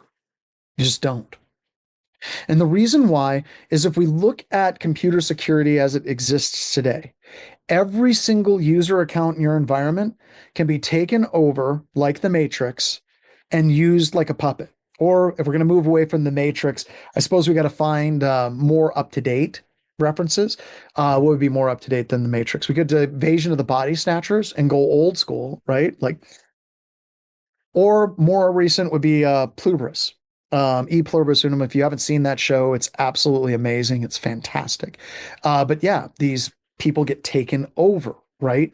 So if you haven't seen Pluribus, you really should. You get somebody get a link for that person. It's a fantastic show. But if the attacker can take over any of the user accounts, then every single user account in your environment has the potential of being an Edward Snowden style account in your environment. Can you detect a user accessing thousands of files? Right? If you can't, because that's what Snowden did, brought on a hard drive, fired up that hard drive, copied all the files, and got on a plane to Hong Kong, right? If you can't detect that, then you don't have a good security support structure. And it turns out that cyber deception can help with both of these. Can you detect an account that's trying to access tens or hundreds or thousands of computer systems? Once again, cyber deception absolutely can assist with that as well. So there's a lot available for us to be able to start putting deception in the appropriate areas, but it requires us closing off a lot of the existing pathways that an attacker would normally go after it as well. So threat emulation, some ways that you can test this in your environment. We're going to go through this relatively quickly, but this is absolutely something that you can be doing as part of an active and applied defensive approach in your environment. We can totally do threat emulation in our environment to see what we can detect. And this is absolutely an active defense. So an attacker breaks into your environment and they start moving laterally. What can they do? More importantly, what can you detect? Now, this is something that's terrifying to me. And the reason why it's terrifying to me is because of so few organizations that actually do adversarial emulation in their environment. They just don't. Because they believe that their vendors have the coverage and they believe that the DTECs are working appropriately to detect adversaries in their environment. Because why wouldn't you trust the vendors? Because they're so trustworthy, right? I mean, they told you zero false positive guarantee. They told you to stop 100% of attacks. I saw those signs in the airport. You saw the signs in the airport. There's no way those marketing teams would lie to us, would they? Okay. One of the big things that we constantly hear in computer security is trust, but verify. Sure, trust your AV. but verify your AV. And with threat emulation, you absolutely can do that. And there's tools out there that allow you to do that, like Caldera. It was literally from the people at MITRE that created the attack framework, right? They created a tool that allows you to go through and quickly test and evaluate all the different types of post-exploitation style activities that we have identified. The one that we use at Black Hills Information Security is Atomic Red Team. One of the things we say all the time about our security operations center is don't trust our security operations center. Hell, we don't trust our security operations center. I know that that's not real strong marketing. Maybe that's not something I should put on a shirt. What do I mean by that? All right. So what I mean by that is I've been doing security and offensive security for 26 years now. Okay.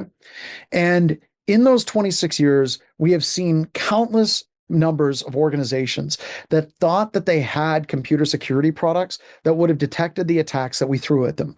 But those security products didn't work. And those security products didn't work for a wide variety of different reasons. Number one, maybe it wasn't configured properly. Maybe there was an administrator that went through and globally allowed PowerShell for the entire organization, which is bad, by the way. If you want to know why it's bad, start our new cycle of Intro to SOC Core Skills and Intro to Computer Security, right? That's bad. Don't do that. Or maybe the product pushed an update and they changed the way that they did tagging, and the way that that tagging was implemented broke a whole bunch of detects for the vendor's product. We've seen that. Maybe there was a firewall rule that shut down all the telemetry from workstations from sending alerts and logs for AV and EDR to their main EDR server. We've seen that.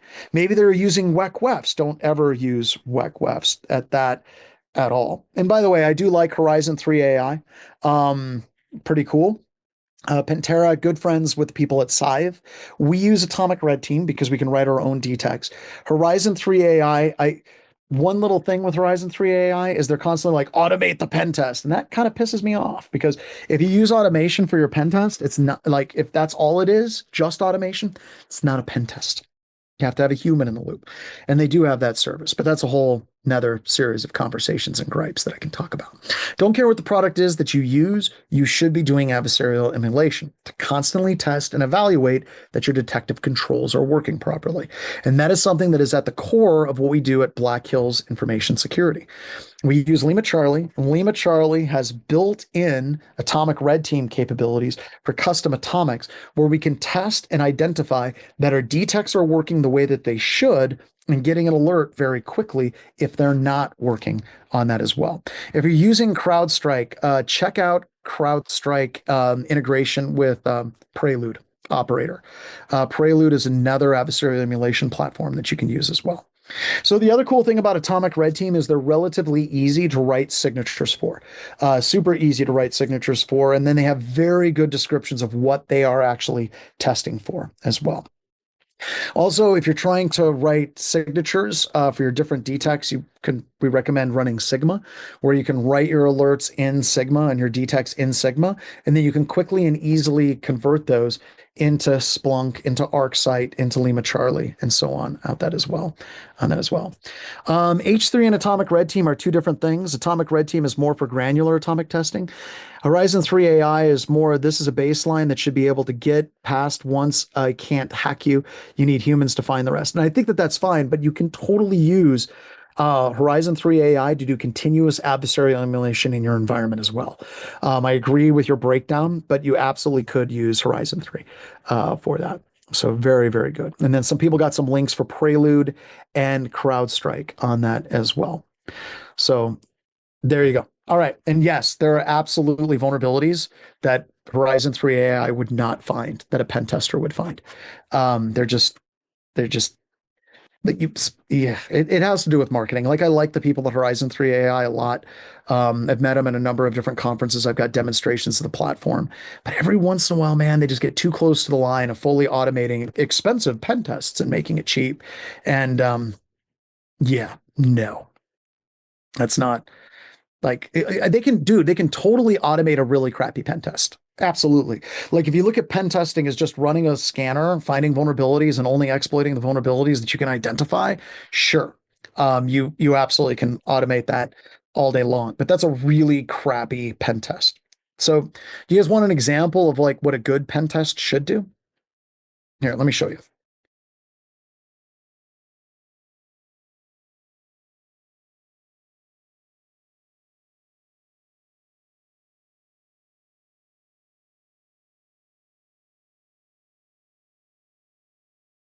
I can't see my screen because Zoom controls are right there.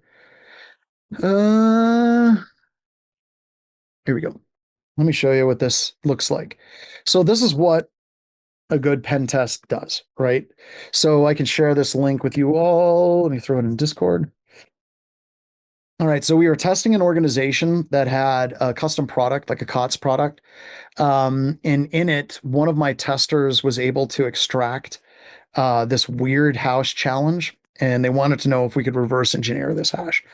Right. So looking at it, we've got this long ass string. It's kind of weird. Looks like it might be base 64. It's not base 64. But we were going through it, and Moth went through, and he basically started reverse engineering the dynamic link library that was actually utilizing and generating this particular hash. And this is what it looked like inside of the file, right? So you got like cryptkeeper.corp.local. The username is dbadmin. Here's the password and a hash kind of environment on it as well. So we opened up DNSpy, which is a really cool tool, and we saw that the library that it was using was radical rational. And there's actually a security vulnerability in the way that radical rational is implemented in this dynamic link library, and how it was actually utilizing it. So what we did is we actually went through, reverse engineered the dynamic link library, how it was actually invoking all of these different things. And then at the end, we found out that the actual password that it was using was the exact same password as every single installation of this particular product. So every product in the entire world that was using this was doing this exact same thing. So your automated pen testing platform isn't going to do that. All right.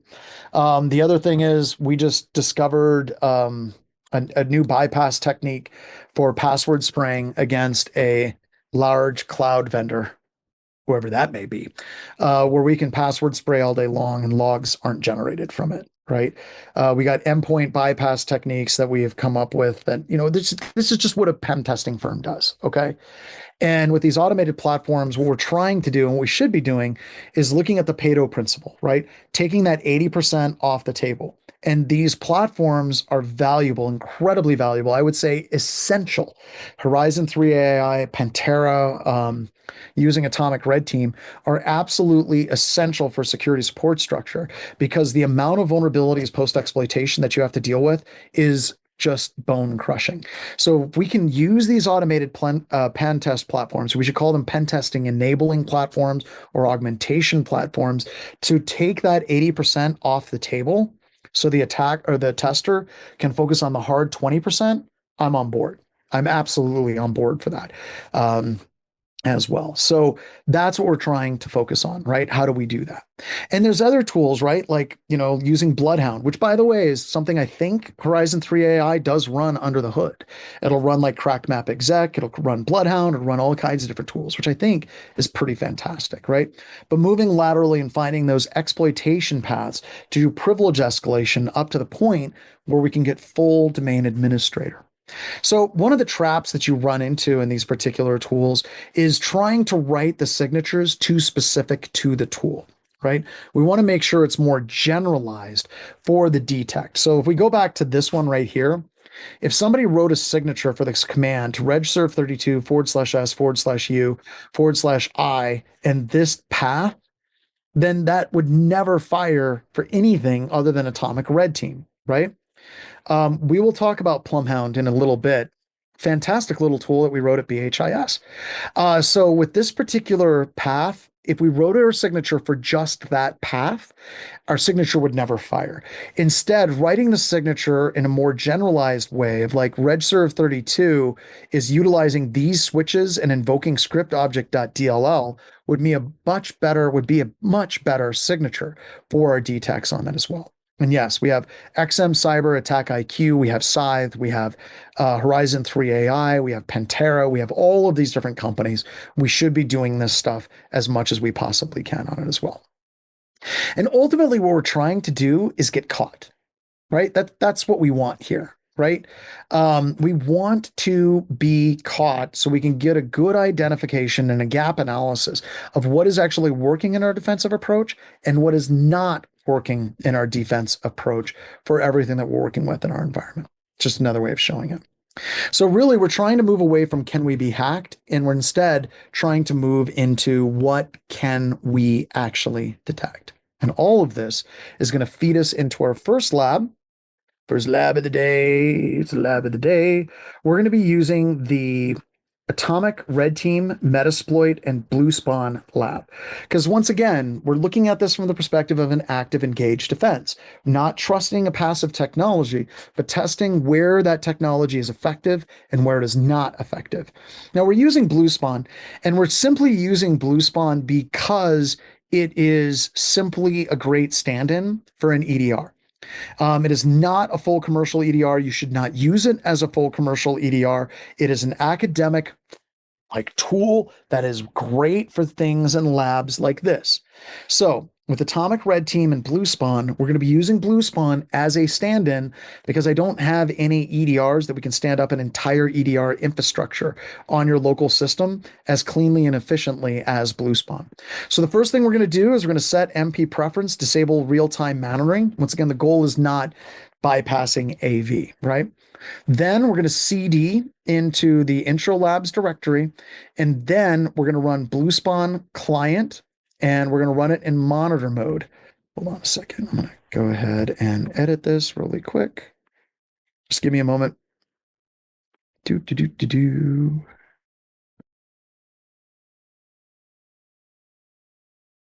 There we go. Changes.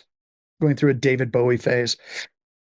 All right, so we're going to CD into intro labs. We're going to run Blue Spawn and just log level cursory. This is running in an alerting non-blocking mode. You can do this exact same methodology with any EDR product that you have in your environment.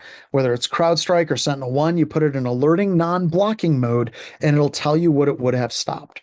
Then we're going to open up Windows PowerShell as well. We're going to CD to the top level directory and we're going to install PowerShell on our system. This may take a few moments and that's okay. We're just going to get the newest version of Atomic Red Team through PowerShell. Then we're going to CD into the invoke Atomic Red Team directory. We're going to install the proper PowerShell modules as required. And then we're going to run individual tests. And we're going to check and we're going to see which of those tests are triggering Blue Spawn. Once again, the goal is not Blue Spawn as a tool you all should be running. The goal is how would you actively test and validate that your security support structure is working the way it should from alerting and notification on that as well. And if you have more time, which I hope you do, we're going to set our firewall off. We're going to change the administrator password to password 1234. We're going to run ifconfig. Excuse me. We're going to create a share and we're going to exploit our Windows system. Now, this is what happens if there's a new attack, but Atomic Red Team doesn't have that attack, or Horizon 3 doesn't have it, or Pantera doesn't have it. How would you test that type of attack post-exploitation methodology if you didn't have a tool? Turns out you can do it from hand with Metasploit or by hand with Metasploit. And that's what we're going to be doing here. You're going to create malware.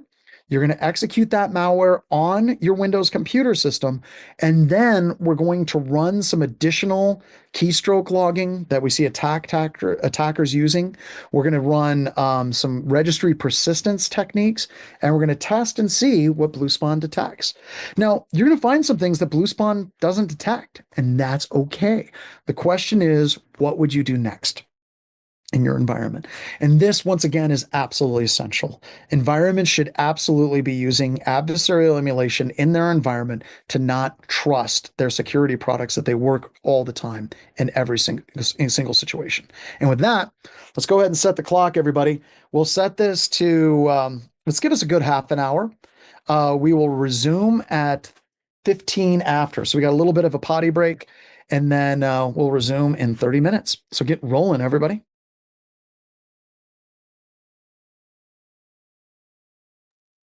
No, I'm here. I swear, I'm here. It's fine. It's fine. All right. Yeah, my internal clock is when Bo's music stops playing. But you know what I need to do is I need to be on the Discord server. Woo, with lots of chat going on. All right. So let's go ahead and let's get started. I'm going to do this lab with you all. I'm going to connect via the browser, which I already did. Never mind that. All right. So here we have the Kali system. I'm going to go ahead and change the appearance on this Kali just to make the fonts a little bit better. Zooming in on Zoom, believe it or not, doesn't work. You can zoom inside of a VM, that does it, but zoom and zoom, no zoom inside of Zoom. So I'm going to put that down there for now. And what we're going to do is I'm going to put this here because that's where I expect it to be. We're going to go ahead and get started. So I'm going to open up a PowerShell prompt. Just doing the copy and paste thing for the lab. I'm going to put in a PowerShell prompt and we're disabling the antivirus. Now, once again, with us disabling the antivirus, the goal is not like, here's how one would bypass AV. Once again, we're showing you how we can evaluate an antivirus product to make sure that it has proper coverage and there's no gaps associated with it. Then we're going to CD into the intro labs, just copying and pasting the commands. No big whoop, just paste that right in. CD into intro labs exactly like it is there. We're good to go. And then I'm going to grab this BlueSpawn client command there. Just going to run. We're going to set that off to the side, There we go. Set that right there. Yeah. I'm going to open up another PowerShell prompt, running it as administrator. There we go. So now I have another one running. Let's go ahead and let's go down and CD into the top level directory. There we go. And then we're going to install Atomic Red Team. Now, the reason why we install Atomic Red Team is because I just like to show people how easy it is to get an environment that's set up and running. We talked about a number of different commercial products that are out there, and a lot of those commercial products are fantastic. They're great commercial products. I have nothing against a lot of the commercial products that people use all the time. But the thing I tell everybody in computer security is to understand that when you're paying for a commercial product, you're not paying for what that commercial product does. You are paying for what that commercial product does that the open source tools and utilities do not do. All right. Keeping that set up is really, really super important. Now we're going to CD into the evoke atomic red team directory. There we go. We're now in the appropriate directory.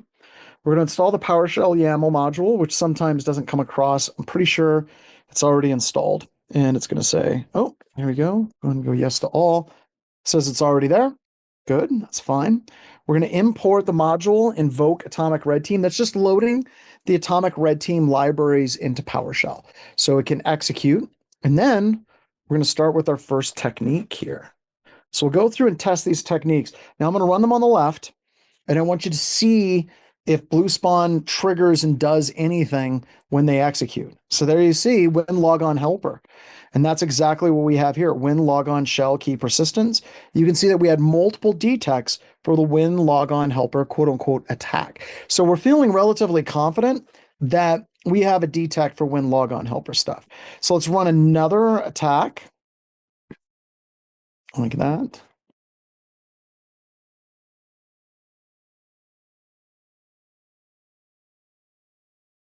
All right. So with that next one, we did modifying existing service. Sure enough, we have modifying existing service. Now this one says 0 detections. Now, what the hell does that mean? Well, there's a really interesting gray space that exists in EDR products where it notices something happened, but it didn't happen in a way that had an explicit signature for detection. This happens all the time. So when we're doing tests, it's very common for EDR companies to be like, we detected it. You can see right there. We can see that we got an existing service that was modified. You can see it. It's right there. But it's not a strong enough detect that would have shown up on the screen of a SOC analyst. Do you see the difference? These are a lot of times what we're referring to as like medium level detects for EDRs, where it's not a high enough that it's certain and it throws an error and immediately gets the assembles the Avengers of the incident response team. So it's not that high, but it does log that something happened. So that is an important kind of gray area when we're evaluating. We may want to make sure that we have better detects in our SIM or our EDR to be able to detect that a little bit cleaner as well. Next one, let's go ahead and execute this one. This is registry key persistence mechanisms. And you can see, sure enough, we've got a lot of detects in that one. Feeling pretty good about that particular set of techniques and being able to detect it in our little EDR. And we'll do the last one here. There we go. What's this one? This one's a debugger. Just lit it up like a Christmas tree, right? And now we have a batch startup script. We got all kinds of stuff. All right. All of that is fine. Okay. All of that is fine. And we have an automated tool, an atomic red team that allows us to be able to detect those attacks. And we're feeling pretty confident about our ability to detect those attacks in our SOC. But what happens when you have a scenario where you maybe don't have an atomic red team detect or Pantera detect or Horizon 3 AI detect? You got to go in, you got to do it by hand in that particular situation. And this is where things get interesting, right? So what we're going to do is we're going to load malware on our system. I'm going to disable AV. I know we already did it. Just a good idea just to get into habits of doing it again. Then we're going to set our firewall to off, which actually I think triggers an alert with Blue Spawn. No, it didn't.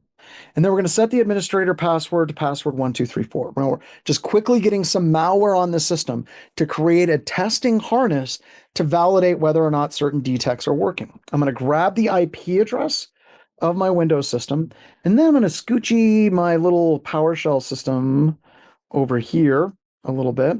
So I can see that 1010 64 184. See that cleanly over there. Now, in my Kali system, or one of my Kali systems, I am going to, not that one, we're going to do the other one. I am going to create some malware. First thing I'm going to do is I'm going to become root, and then I'm going to mount a share on my Windows computer system, and I'm going to change the variable where it says your IP address. I'm going to change it to the IP address that I have on the left-hand side. And that IP address is 10.10.64.184. I mount that share. Got it. All right. Now we're going to create some malware. We're going to CD into that share first. And we're going to very quickly create the testing and execution harness on this system. All right. So I'm going to grab my IP address here, like so. And now we're going to create the malware utilizing MSFNM, and I'll walk through what this command does. All right. So I've got to put in my Linux system's IP address here for the listening host. Okay. So we're going to put that in. It's 10.10.124.126. There we go. Now it's going to create the malware.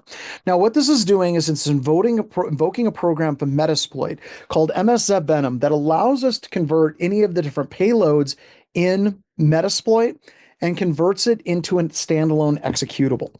The architecture is x86, so 32-bit and 64-bit processes. The platform is Windows, and the payload is going to be Windows, Meterpreter, reverse TCP. The L host is going to be 10.10.124.126. That is my Linux system's IP address, I think. Let me double check that real quick. 124, 126, 124, 126. My L port is going to be 4444. We're going to go through and make it an executable, and we're going to share it to mount Windows share trustme.exe. So far, so good. Once again, we're trying to create this testing harness so we can test a different attack that maybe Atomic Red Team doesn't have built into it, right? So then I've already gone through these steps right here where I've ran Metasploit right here, and we're going to run MSF console. I've already done that. We're going to use the exploit multi-handler first, like that. Then we're going to make the payload be the exact same payload that we created in our malware.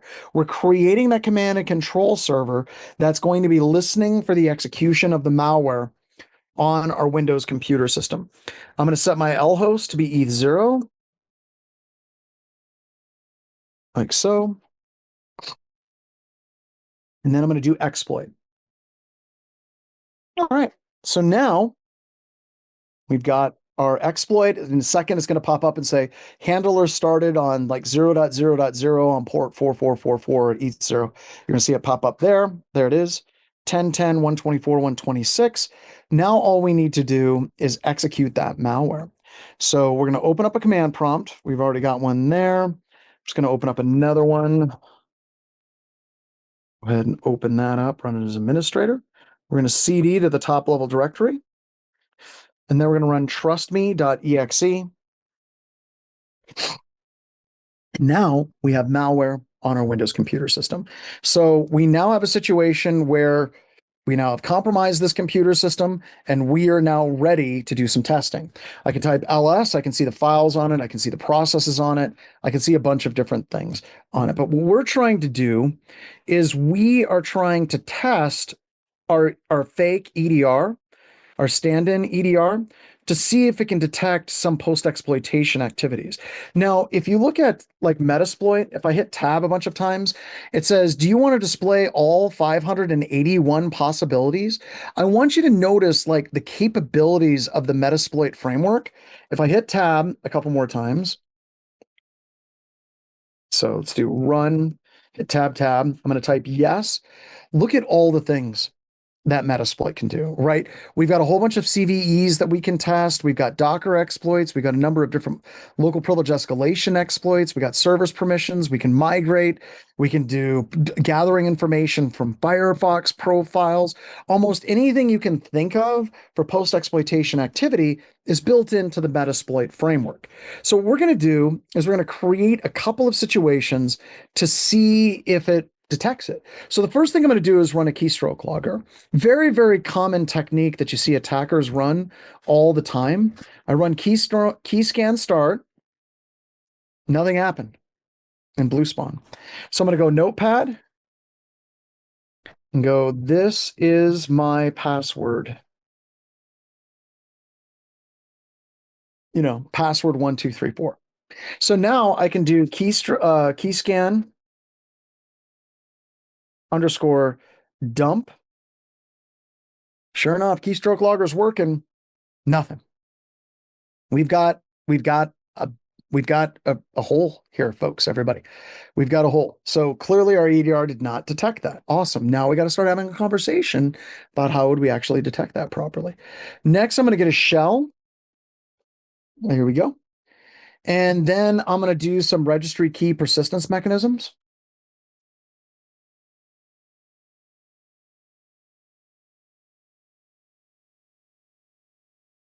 And detect it? No. All right. So now we have a couple of things that we've ran.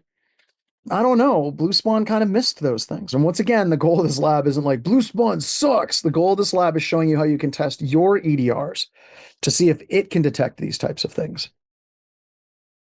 Oh, it caught that one. So it didn't detect the first registry key, but it detected the second registry key persistence mechanism that we had. So when we're doing this, it really helps you kind of look at the methodology and how you can actually validate that your detects are working the way that you expect those detects. But once again, this is an active defense approach, right? This is absolutely active defense. And the reason why it's active defense is because it requires you to interact with your environment. It requires you to interact with your systems. Now, I want to show you something here, and this is kind of important, okay? We've changed the administrator password on this system, and this system needs to be destroyed. That's all I got to say. That's all I got to say. Because if I go up here and I refresh my system, watch what happens. Takes a second, gonna get a bright red error. Because we've changed the administrator password, Guacamole no longer has that password in memory for it to utilize. So what we have to do at the end of this lab is we have to go here and go destroy lab. Now it's going to destroy that lab environment. See if my pop up. There we go. Oh, I'm logged out. Just give me a second. Log in. Go to Cloud Labs. Here we go. All right. So now I'm going to destroy this lab, and you see success, request sent. It's now going to destroy the lab, and it allows me to restart. Super easily to do. So very, very, very cool. And I'll probably restart the lab here before the next lab that we get into as well. So pretty fun little lab, kind of, once again, trying to get your head in that space of how do we actively engage in our environment. I destroy them both. The question was, do I need to destroy Windows and not Linux? I just destroy the whole lab, blow the whole thing up, and then I restart it, and everything goes back to the way it should be. So there we go. All right. So once again, we're moving away from this concept of can we be hacked? And now we're moving very much into the space of what can we actually detect, right? And we finally have a framework for this with MITRE, where we can start tying this stuff together, right? We can start evaluating with attack, and then we can start using the Engage framework from MITRE as well to start putting the appropriate cyber deception components in place as well. All right, now we're going to continue with this advanced kind of, not advanced, but we're going to continue with this active approach. And we're going to do two things, right? We're going to do one thing where we're going to play with an advanced C2, and I'll explain that when we do the lab and I do the slow walkthrough. But the other thing with this quote unquote advanced C2 is it establishes a problem.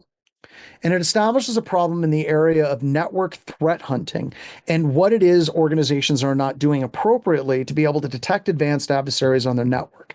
So we're going to be using this, and this pulls down to network monitoring, PCAP collection, and protocol decoding and analysis for environments. So we're going to get you in, like, just get you exposed to an advanced C2. And then we're going to talk about how we can actually detect this and why it requires advanced network threat hunting and engaging with the environment as well. So we've got two that we're going to do. The first one's going to be the advanced C2, and the second one is going to be Rita and AC Hunter. So let's go back to the lab list. So the first one we're going to do right here is advanced C2. After you're done with that lab, you're going to move to the Rita lab. So let me walk through and explain advanced. Now, I set up a very simple definition of what advanced means, right? Advanced means it's advanced enough to bypass the existing security technologies that exist in an environment. Not being super impressive, not using cutting edge zero-day techniques. It is literally something that is advanced enough to bypass existing egress firewalls and detection technologies that exist in environments today.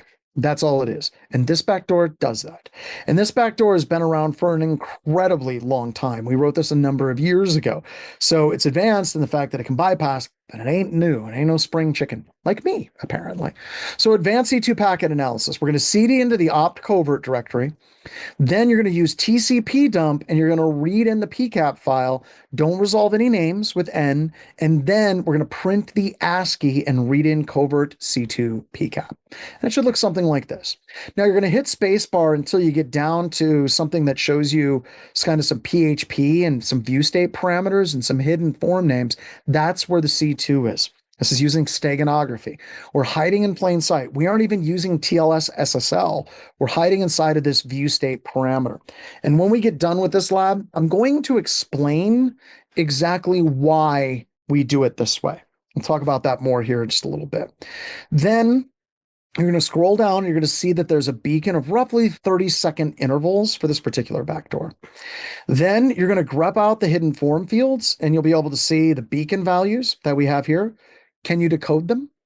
There's more than one way to decode them, but see if you can decode them, right? A lot of ways to do it. All right. So we can play around with Python, which is just the way I did it for the lab, but there's other ways to do it as well. Once you are done with this lab, we've established the problem statement. Then you all are going to move into the second part of the lab, which is Rita. You're going to go to AI hosted. You're going to accept the SSL TLS issues. You're all going to log into the dashboard with AC Hunter, and you're going to open up the VS agent dataset, which is the same backdoor that you were just looking at. And well, it's not the exact same packet capture, but it's the same backdoor. And you're going to do some network threat hunting on that. Now, once you've gotten familiar with the AC Hunter dashboard, where you have beacon data, you have strobes, beacon proxy, fully qualified domain name, and DNS data. These are all tabs that are at the bottom. So if you're trying to figure out what to do, you would go to dashboard and load the data set. And it's like, what's the connection interval? Well, you're going to go look at beacons. The next one, GCAT data stat. What's the historic fully qualified domain name? Well, you're going to go to beacons fully qualified domain name. For the DNS Cat2 JA3 strobe agent dataset, what's the domain? Well, that's DNS. Let's go to the DNS tab. So this is setting up a problem statement. How would you detect that if you have a product in your environment that is not going to detect that? How would you still be able to detect that with an active engaged defense in your environment? All right, so that is the 2 labs that we're going to do. And this lab is going to take us up to and through the break. We will resume at 10 after, and then I'll do a walkthrough, and then we're going to close out with an Ask Me Anything. So I'll see you all at the other side of the labs. Get rolling. Now, I love how the music came back on for 2 more minutes. So sorry, I got to talking with my wife, and then I forgot that I had to go to the restroom. So it was all a big thing. Oops, no, I need that up. I gotta have my Discord. Gotta have my Discord. All right, so we're gonna go ahead and we're gonna jump into the first lab. So I've got my cloud VM. Let's go ahead and start that first VM up. And I'm not going to walk through this one. We'll just do the screenshots because it's going to take me a while for the VM to get running. But once again, what I would like you all to do is get your questions ready to go. Create like a notepad document, notepad++, Visual Studio document, whatever it is you use in whatever like world you're using. Get it ready for questions, because here in about 15 minutes, it's just ask me anything, where you guys can ask me any questions that you have on that as well. So yeah, we are doing Ask Me Anything. I know the last time that we taught, Brian, it was kind of rough because I was traveling and there was all kinds of weird things. We didn't do Ask Me Anything as much as I would like to on that as well. So all of this is set up for Ask Me Anything. It can be related to the class. It can be related to just about anything. All of that is perfectly fine with me. Okay. So in this lab, like I said, the first thing that you're doing is you're looking at just standard packets using TCP dump. Now, if this is a section of the class that makes you a little bit uncomfortable, I want to talk a little bit about how this class came about and what spawned off of this class. So originally, this was the only class that I was teaching. Whenever I retired from the SANS Institute, I was really going to be done with teaching. And there's a number of reasons for that, which we'll get into. Does that hang there? Because, oh, that's so cool. You can hang my phone and my light right there. That works out good. So I can actually, wait a minute, I can go one better. Okay, that's something I should mess with, not while I'm in class. But whenever I retired from the SANS Institute, I was burnt out in ways that are hard to describe.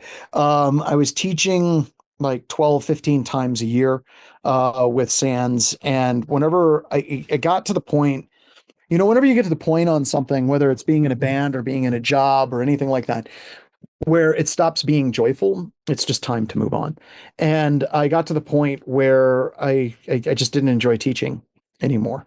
The idea of getting in front of a group of people and teaching 8 hours a day for 6 days straight broke me. And I understand that that's probably a good problem to have, right? And also it was hurting my company. So the more I was away from BHIS, even for teaching for SANS, it was actually hurting our ability to get more work and be effective in what we were doing. Trust me, there's a point here. And then whenever we did Wild West Hacking Fest, I decided to start teaching this class. And I started teaching this particular course, but we ran into a problem. We ran into a problem that there were a lot of people that were a little bit confused on packets and on Linux and on Windows command line. And there was a request to create an introduction to security class. And that is our intro to security class that we have. And we're going to end up renaming that class I don't know if Zach is on or Megan, if she knows. I do know that we are renaming that class. I can't remember Yes. what is the new name of that class going to be. Cybersecurity Foundations is what your getting started class will be. Yes. All right. Thank you so much. I forgot the name. So I created that class as a kind of a partner class to this one. So you have like cyber deception, and then you could have the foundations of computer security.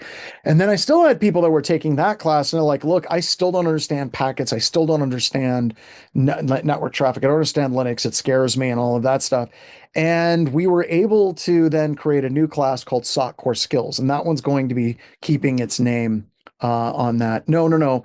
SOC is going to be SOC Core Skills. The Intro to Security, Brian, is going to be the cybersecurity foundations moving forward. So that's kind of how these things came about. And I'm telling you all of this because if you're confused and you're a little worked up over this in this class, all of my other classes are available on YouTube. All right. So you can go, if someone can provide a link, you can go to YouTube and you can see the intro to security class. You can see the intro to SOC core skills where you can get comfortable with packet analysis as well. All right. So just making a heads up, if you're looking at this and you're like, my God, I'm using Linux, I'm doing this, I'm doing that. That's perfectly fine. That's okay. That's not a problem. All right. So should have the VM up and running. So I'm going to jump into the VM now, and we're going to go ahead and get caught up. We're going to CD into the opt covert directory. Just give it a couple of seconds on that. The question was, will the name be updated? I don't think it's going to go in until after that class. I think the first time we're doing it is B-Sides Prague. Yeah. Okay. Well, that makes sense. There we go. All right. So let's make this setting. Let's go ahead and change the appearance. We're going to change the font. I'm going to change it to bold, 16. Go OK. Go apply. And then we're going to paste in CD into opt covert.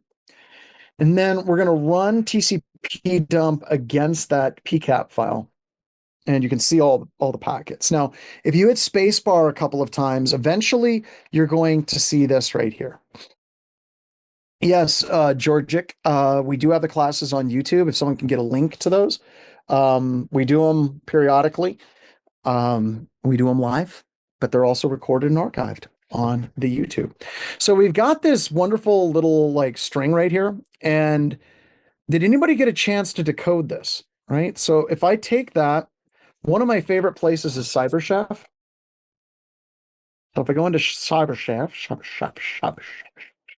and I paste it in there, right? If we paste it in there, there's going to be some weird things in this particular backdoor that are interesting, right? I can take this and I can put in a recipe from base 64 and it says command agent, we got a MAC address, local, blah, and then it just dies. All right. I sounded a little bit like David Lee Roth there for a second. I apologize. But the reason why is there's actually meta characters in here that have absolutely nothing to do with base 64. It's a carriage return line feed. If I pull out that carriage return line feed, it cleans it up. All right. So that's the way we can actually decode that. You can also do the Python script that I had as well. That's definitely C2 traffic. We can see that there's beaconing traffic going on here. And we do that by just running TCP dump.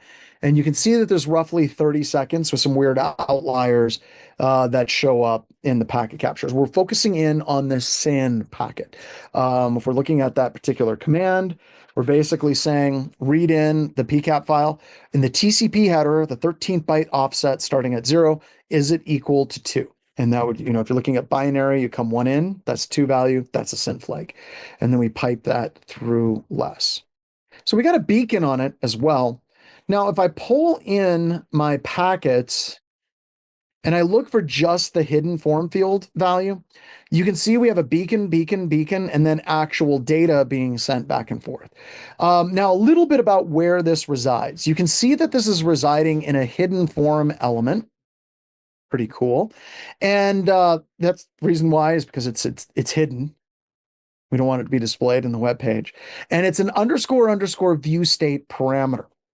Now, that underscore view state parameter is interesting because that's used by ASP view state to do tracking of where you're at in a web page. It's just part of like cookies. So when you're going to a website and you have a lot of people using the website, it's a way of getting a delineation of where different people are in that website, right? So you got that. And we can take this long batch of data and we can totally throw that into CyberChef as well, like so. And here you can see the actual command that is being sent. Now, the reason why we actually chose the underscore view state parameter is because the underscore view state parameter is variable in its length and it's variable in its content. So it's changing all of the time. So it's changing constantly. And you can see that in the data that we have over here, you can see how that data is variable and it's kind of weird.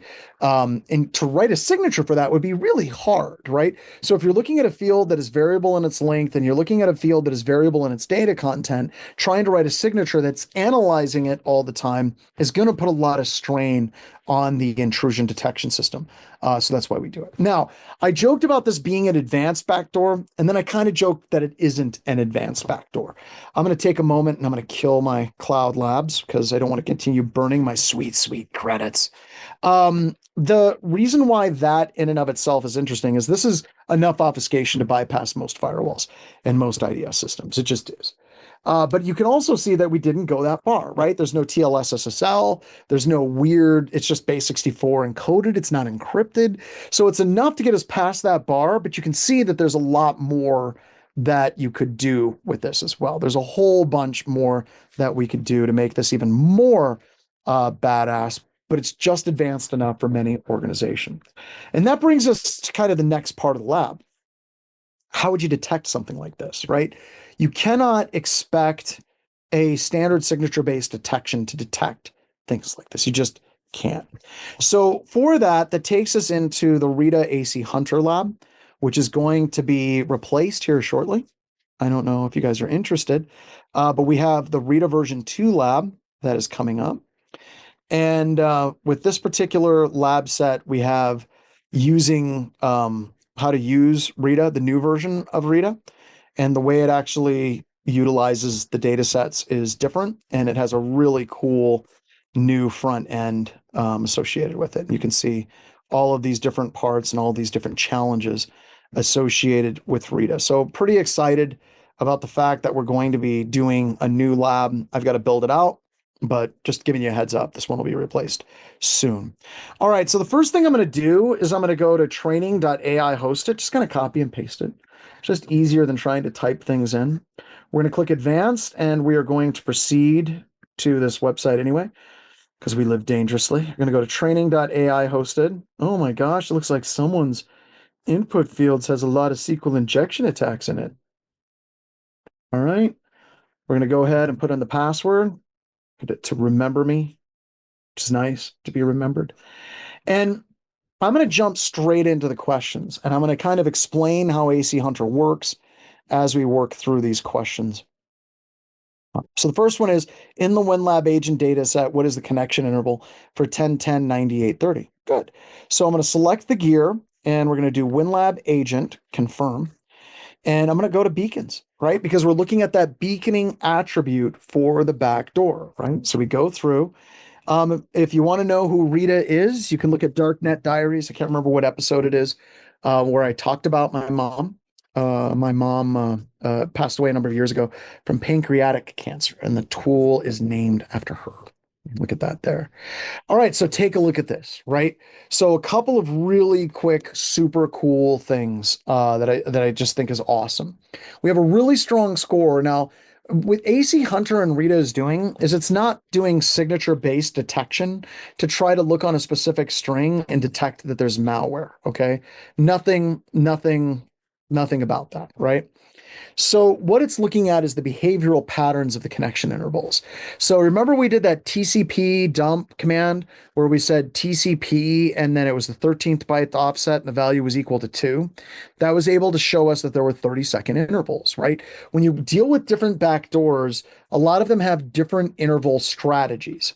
So the first thing is over here, you can see that we had, Zoom's constantly in the way. We had 3,729 connections that had 15-second intervals for the WinLab agent data set. So that is our interval there.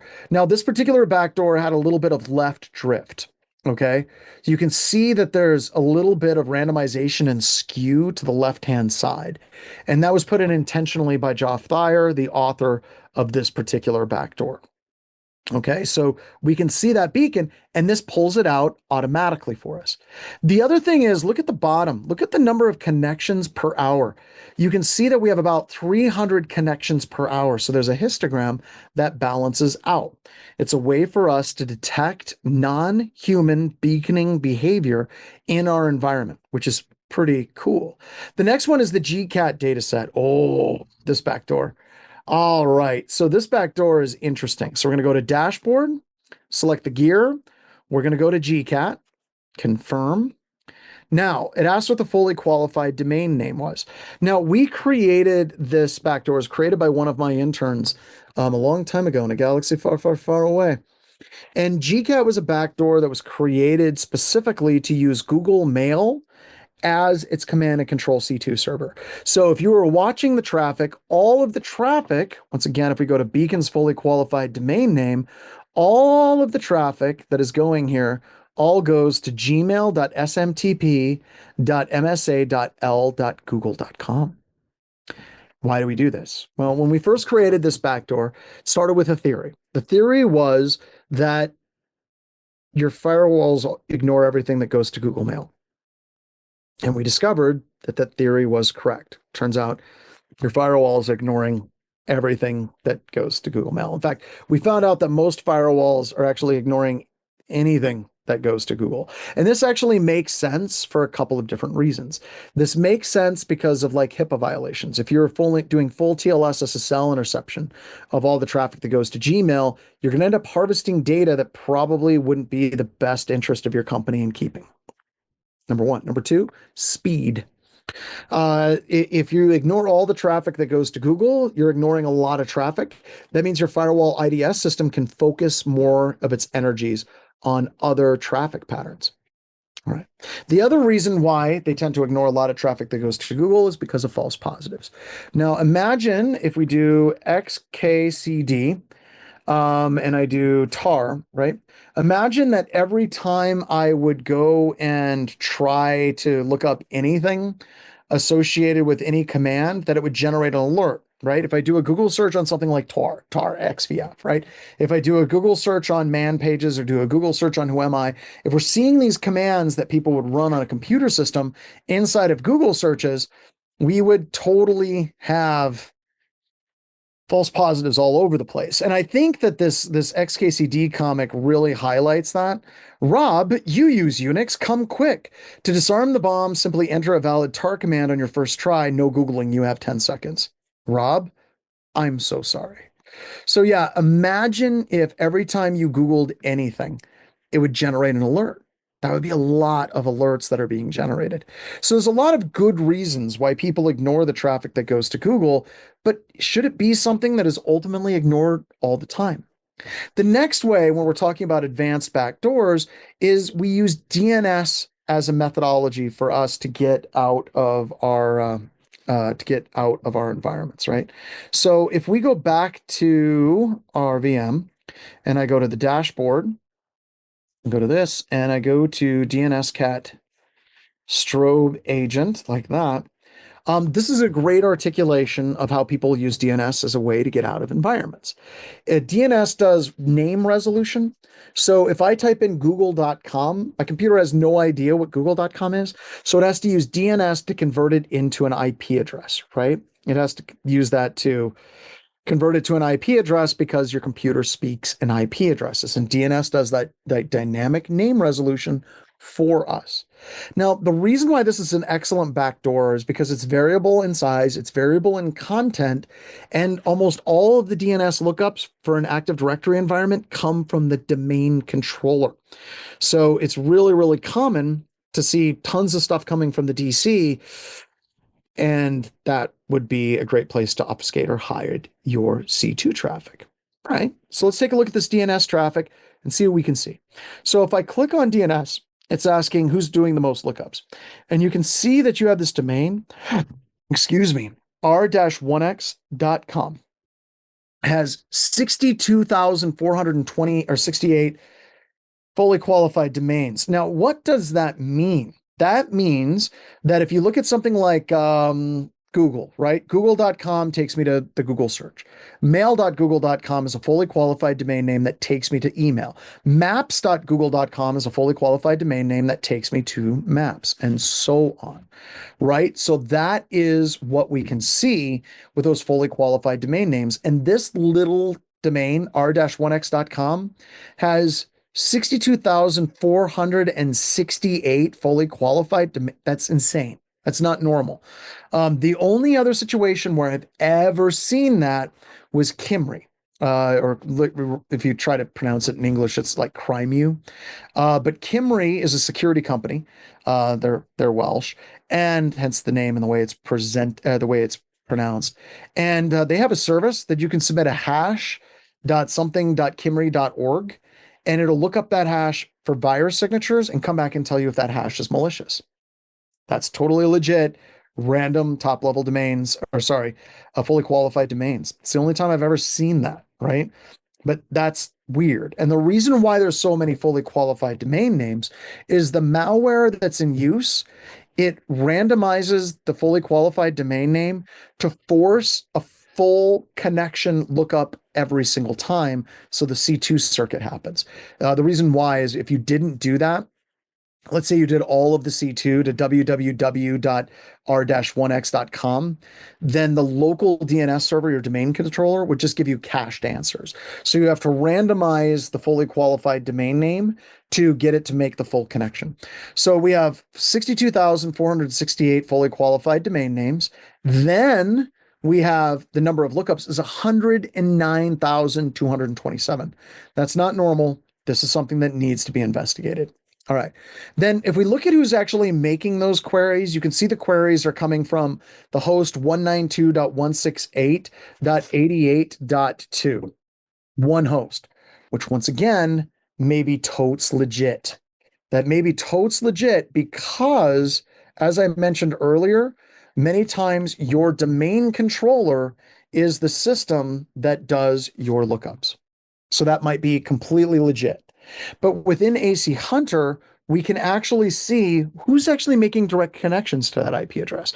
Well, it may be normal that your domain controller is making all those lookups. Oh, no, I don't want emojis.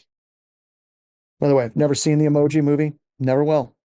That is totally abnormal if it's the only system making the connections. So if we look at who's making the direct connections, it's still the only system that's making those connections is the domain controller. This is something that needs to be investigated. So all of this boils down to an active defense strategy because you have to actually interact with your environment, much like Atomic Red Team, right? With Atomic Red Team, you have to interact. With network threat hunting, you have to interact, and it requires you to understand your environment, to engage with your environment, to hunt in your environment. So that's it. I just wanted to give you guys a heads up though. Tomorrow, once we get into tomorrow, boy, we jump straight hard and fast into cyber deception, folks. We're going to be doing Mr. Clippy. We're going to be doing DNS traps. We're going to be doing evil web servers. We're going to be doing, how not to get shot in the face while doing this, which I think that's kind of important, right? So we're getting right into the stuff that deals with cyber deception as well. But right now, at this moment, we're getting ready to move into the Ask Me Anything. So let me open up my Discord here. So, Oh, all those unread messages. I can't take it. yeah, I know it makes people uncomfortable. So there we go. We're now in active defense. Get you a new view. I know. Everyone always tells me it's like we just got to get John a streamlined version of Discord that we have on this. All right, so here we are in the Ask Me Anything, and what this is literally an Ask Me Anything. All right, so what questions do you have for me, y'all? Much of enterprise security is still framed around 99% of threats, including crimeware compliance, episodic incidents, 1% closer to cyber warfare. China's concept of unrestricted warfare treats cyber operations as continuous strategic shaping activities rather than discrete attacks, and the PRC represents the most consequential actor at 1%. How do you shift executive organizational thinking from traditional cybersecurity towards a cyber warfare mindset without sounding alarmist or overscoping the problem? Wow. Wow. I actually have a webcast that I did last December about this topic. If somebody can find that webcast for Grimster, that would be awesome. But it specifically focuses the whole conversation about understanding the historical concepts of the century of humiliation for China. And by the way, I'm not ripping on China. That's literally what they call it. There you go. The webcast is X Typhoon, Not Your Father's China. So there's a lot there, but let me get it down to the gist so that you can understand a way to frame it for executives.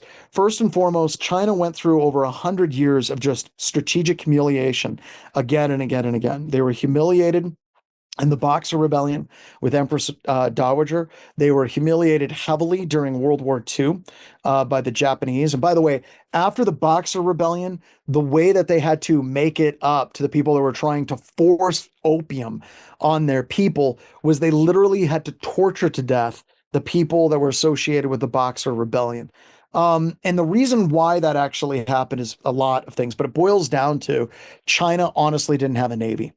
So during the Boxer Rebellion, they didn't have the capability of kind of determining the battle space associated with it, and it was just catastrophic for them. Then in World War II, Japan was far ahead, and there was a lot of problems with that. But even after World War II, getting into the Korean War and also Chiang Kai-shek in 48, leaving China and being pushed out by Mao Zedong, that was considered a continuation of the humiliation in China because they lost Taiwan. And that kind of sets the stage for people understanding why Taiwan is so incredibly important from the Chinese perspective. Once again, I'm not trying to validate it and say, oh, that's right or that's wrong. You have to understand it. So if you're looking at what China is doing with Salt Typhoon and Volt Typhoon, is they are very much focusing on never getting trapped into a situation like they did in the Boxer Rebellion and in World War II. So there's a great paper that was done. I can't remember the dude's name, but about 12 years ago, he talked about turning China into a cyber great power. And Xi Jinping has been very, very, very heavily in that realm as well. Up until about 2 years ago, it was very scattered. So you had all the provinces, you had all the different generals were doing their own cyber warfare operations and different goals and objectives, and many times working against each other. But about 2 years ago, that all got unified under the PRC. And now they're very much focused, and they're focused on dwelling, they're focused on intelligence gathering, and they're focusing on being able to shut down any warfare kinetic that happens with their adversaries. And that involves them dwelling. Long answer to your question, but there's a 1 hour version of me answering that question in that webcast for you. So go ahead and check it out there as well. All right, other questions. I got zapped by LinkedIn with send us a copy of your real life ID. Cannot access your account ever again. I just ignored it. Since privacy neurosis, scream and agony. Do you have any advice on dealing with this? The privacy neurosis? I don't know. I think it's one of those things. If you think about it too long, it starts to make your mind melt, right? Um, so if you guys ever, there's a wonderful series of terrifying things in the world of particle physics and quantum mechanics that deals with true vacuum. And it's something that the more you read about it, the more you start to freak out. And basically, what it boils down to is the amount of energy in the universe whenever you get into a vacuum is a relatively constant state if it's a true vacuum. And the thought is that that's a false vacuum. So if you look at what might happen in the future, is that bottom of vacuum energy actually is lower than what we have now. Basically, what this leads is to as soon as anything goes to a true vacuum state that's lower than the vacuum state that we have now, it basically creates an outward and expanding bubble that moves at the speed of light that will destroy everything in the universe. Not matter, not life, literally everything. And you can go read about this, and vacuum collapse is like terrifying. Okay. That sucks, right? You whenever COVID hit, that was scary, scary, scary, especially at the beginning. But as we learned more about it, I guess it got more terrifying. I mean, we had 1 million people die in the United States, but the more you learn about something, kind of helps understand it. So whenever you're talking about privacy, it's a nightmare, right? It's right up there within the mouth of madness level horror movies, right? If you look at Apple, you look at Google, you look at Microsoft, all these people are violating your privacy in horrible, horrible ways. I remember reading 1984 and Brave New World, we expected it to be the government. Boy, were we wrong. Once again, more like Snow Crash, but whatever. And I think when you try to come to grips with that, that's really hard. So what I recommend is kind of get yourself together, understand that that's a thing, right? And then you look at it like death and taxes and eventually getting breached. You have to find a space where you're okay with it because you have to live your life. What's the quote? I can't remember the exact quote, but bad things are going to happen. That's going to happen. But if you spend a lot of time worrying about bad things happening, then two bad things have happened. So wait for it. Or as my aunt, I love my aunt to bits. Um, she had 5 kids, and I think she lost 3 in one car accident. They got ran over. Absolutely traumatic, horrible thing that happened to her life. And she spent a lot of time really distraught and tore up about that, like years. And she came out of it and she has a quote. She goes, "Be happy now because soon you'll have to be sad again." Point is, enjoy the small things whenever you have them. All the stuff we learned from Zombieland. All right, there's a long answer. Do you think any nations are less concerned about having surveillance state than they are the ability to implement? Like, is anybody doing less than they are capable of in your experience? So, one of the things you have to understand is any type of surveillance state that exists, whether you're worried about the United States or you're worried about Amazon or you're worried about whatever country you're in, is there's only limited resources to be able to deal with certain amounts of things. And this is one of those areas, like whenever I was working in the intelligence community underneath the NRO and the NSA and things like that, is there was a lot of things that we were caught up with that dealt with real honest to God terrorism things and real honest to God, like, things in theaters downrange in like Iraq and Afghanistan and Iran and all of those different places. The point is, we didn't have any time to go through your aunt's emails and read them all for her different pie recipes. It just didn't happen, right? So there's a certain level of bureaucratic incompetence that exists. And that's one of the things that makes me sleep better at night on that as well. What is your overall opinion of potentially unwanted programs, especially in that they are still treated as almost lighthearted tone, multiple large-scale security events? This is probably, out of all the crap that we've talked about for computer security, I think is more terrifying. There's actually an XKCD comic that shows all the technology on the internet as like a series of Jenga cubes. And then there's one little tiny Jenga cube that's like piece of technology that is maintained by some dude in Nebraska, right? That we were discovering isn't just something that happens periodically. It happens all of the time. And all of our technology is stacked on top of all of our technology, was stacked on top of all of our technology. And that's one of the reasons why I think AC Hunter is really powerful, is a lot of those technology profiles that you're talking about beacon. They go back checking for updates. So one of the use cases for AC Hunter that we see in organizations is people using it to help identify those unwanted or out of date packages because they beacon back. It's a non-human beacon that needs to be allow listed. But once again, that goes into the methodology of an active defense in your organization on that as well. Yeah, we're not hiring and we're always hiring. I will tell you, we are actually hiring right now for seasoned penetration testers. If you want. Now, by the way, I need to make this very clear. It's not a job position where we're looking for people that are real hard workers and they'll learn fast, because everyone says that, right? We're looking for people that have experience and can hit the ground running. And you shoot an email to jobs@blackhillsinfosec.com. That's jobs@blackhillsinfosec.com. You should receive an email with instructions on what to do next.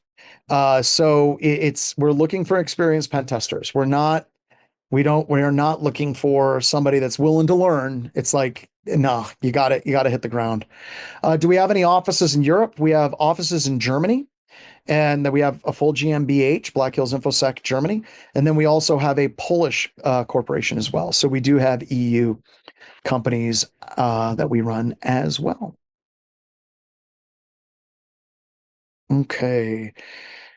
More news and terrifying things. Yeah, I know. I know. Vacuum collapse, trying to get caught up. How important do you see obtaining certs and advanced degrees for people looking to break into cyber? I honestly do. I'm so glad Zach's here. I'm gonna say something controversial. Maybe not controversial. I All right. So here's the deal. In the industry right now, a lot of hiring has frozen. The reason why hiring is frozen has been two reasons. One, economic uncertainties, which I'm not touching because that's politics. The other reason why there's been a huge freeze is AI uncertainty.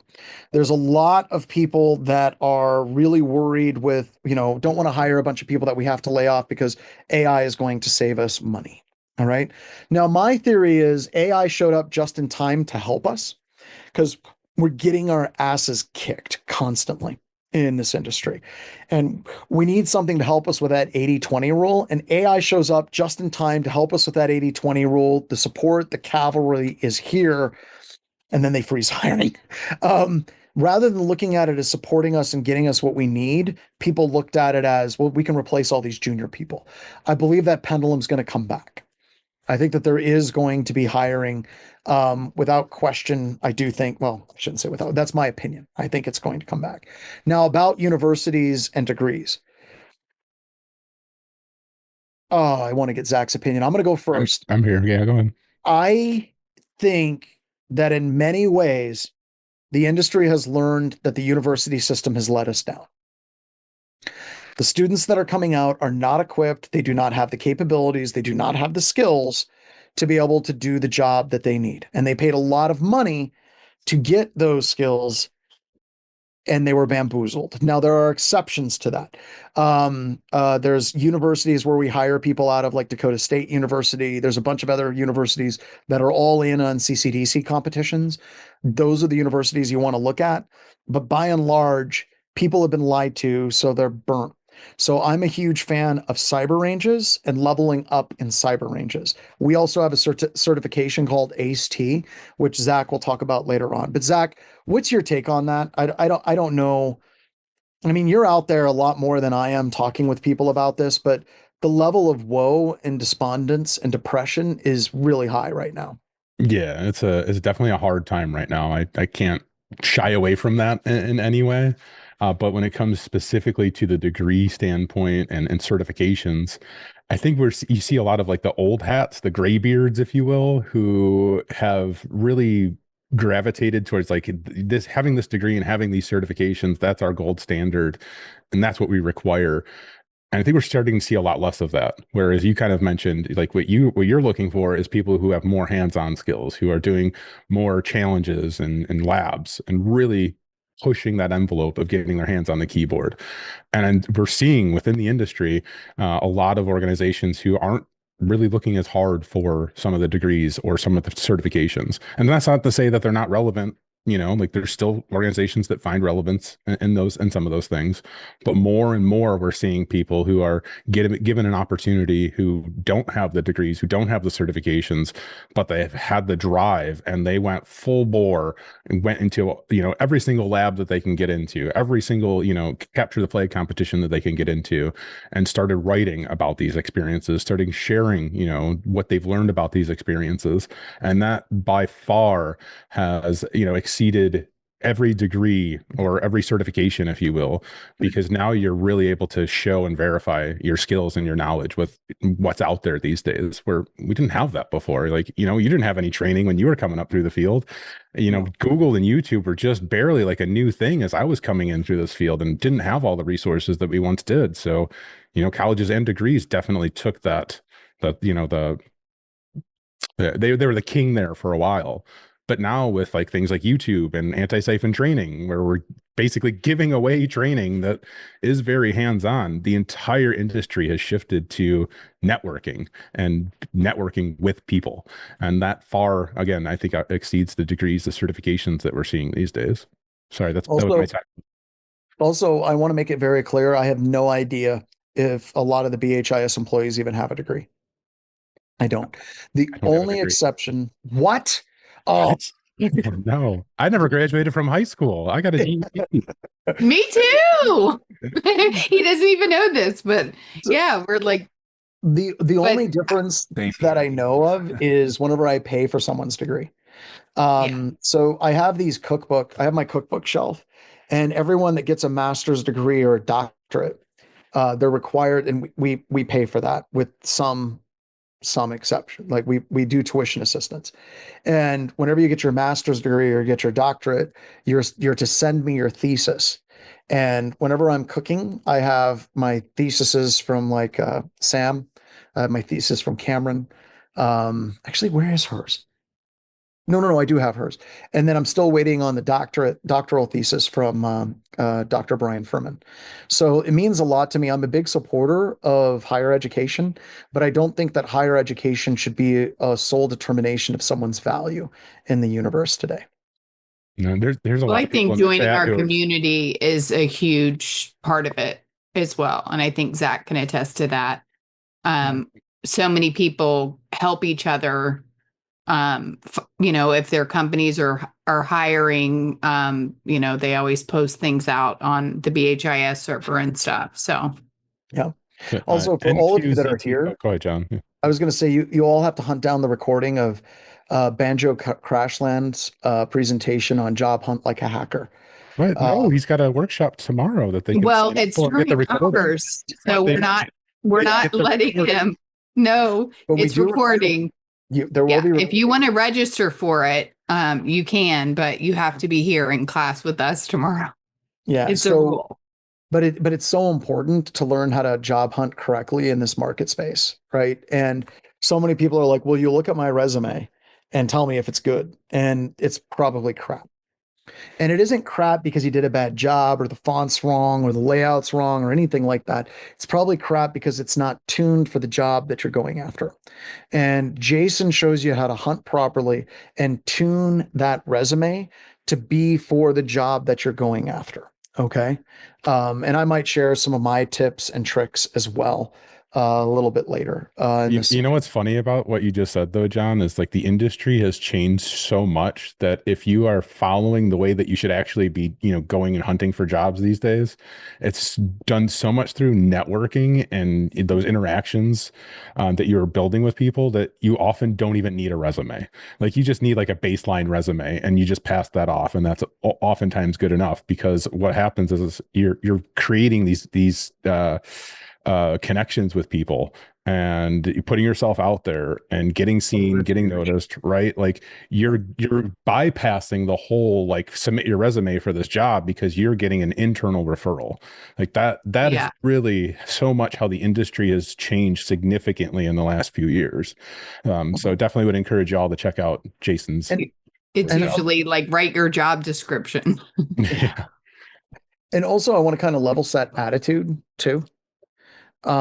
When you're looking at trying to work in IT and you want to be successful in IT, if you have an attitude that you look at people, and I'm not just talking about IT, but if you look at other people and you start using things like sheep or sheeple, or you look at all people are idiots, or you start looking at people in that way, um, you're, and I'm Megan, I'm going to break it, but They're odds are gross.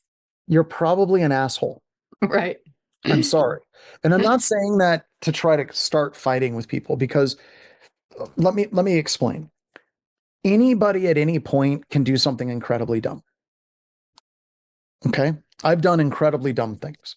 And that is my superpower is I do things very quickly. I try to do dumb things differently and I learn from my mistakes, but I do a lot of dumb things, okay? And my grandmother, I'll give you an example. She loved cross stitch. She knew nothing about computers at all, but she knew cross stitching and knitting and all these different things. But that was highly complicated for what she was doing. Right now, it'd be easy for me to say, well, she's dumb. She doesn't know anything about computers. She just has a different skill set. Now, I feel like, unfortunately, We live in a world where people doom scroll on Instagram, and I feel like we have people that spend too much time on video games and things like that. But even that, somebody's putting a lot of time into a video game or things like that. Everybody is learning at a certain rate, and to say that somebody is dumb is really dumb. And like I said, if you look at the world that way, you're probably an a-hole. I'll give you an example. Isaac Newton. Isaac Newton, without question, is one of the smartest people that ever walked the planet, right? Like the dude invented calculus, understood gravity, like all kinds of crazy things, right? And not just gravity, but like the speed of gravity and all of that stuff. Are you aware that Isaac Newton, his sole purpose and everything that he was working on was alchemy? He was working constantly to try to turn lead into gold, which is stupid. But that's what he was doing, right? So it'd be easy for you to sit down and be like, well, that guy's a moron, but it's Isaac frickin' Newton, right? So you have this kind of like blind spot that exists. And I'm telling you this because so many people in IT think that because they're good here and other people aren't good at that thing or understand that thing that they're good at, that they think people are dumb. You need to you need to break that attitude, right? You need to break down that attitude because if you have that attitude is going to come through in your resume, or sorry, it's going to come through in your interview, and it's going to come through in your interpersonal relationships, and it's just going to bleed out. And no one's going to tell you, right? A lot of your parents, they stopped telling you crap about yourself like after you left the house. Maybe they kept going. I don't know. But the point is, a lot of people in IT have really shitty attitudes and outlooks and how they look at people. And you do not want that attitude to persist whenever you're interviewing and you're getting out there. So be kind. Like, what is Brian just put something, kindness is free. Sprinkle that crap everywhere. You should, Yep. right? And the first thing is always start with people I'll give you an example. When we talk about politics, because we aren't going to talk about politics or religion. We have a very diverse company, politically, religious, diversity. I love all the people that work for me. And I think constantly trying to look for what makes this person wonderful instead of trying to focus on something that I may disagree with this person on is something that's really, really important. And that goes for like family and everything. And I know that that seems like a weird bit of help, but for some of you, it may be some of the best advice you've ever gotten and how you look at the world as a whole. That doesn't mean lie, but it means truly, genuinely stop looking at people as though they're stupid. All right. I don't know. I think with that, I think we're done. it's time to go because you've got to go do the news in a little bit. I do. I've got 30 minutes. All right. Yeah. I'll see you all on the other side. Take care, everybody. We'll see you tomorrow, same time. Well, we're starting the actual class up, but look on our website. I'll tell them. Thank you so much. Later, everybody. You're welcome. Bye, John. All right, everyone. Have a good evening. We will see you tomorrow. Class starts right up.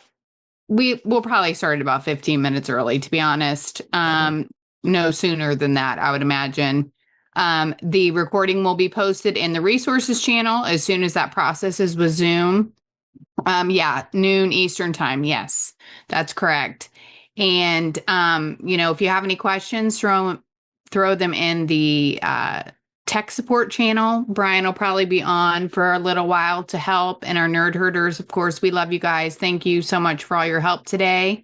And with that, I think we can go ahead and call it a day. And D Brown, go ahead and kill it with fire. Bye, Zach. Hey, see you later, everybody. Bye, all.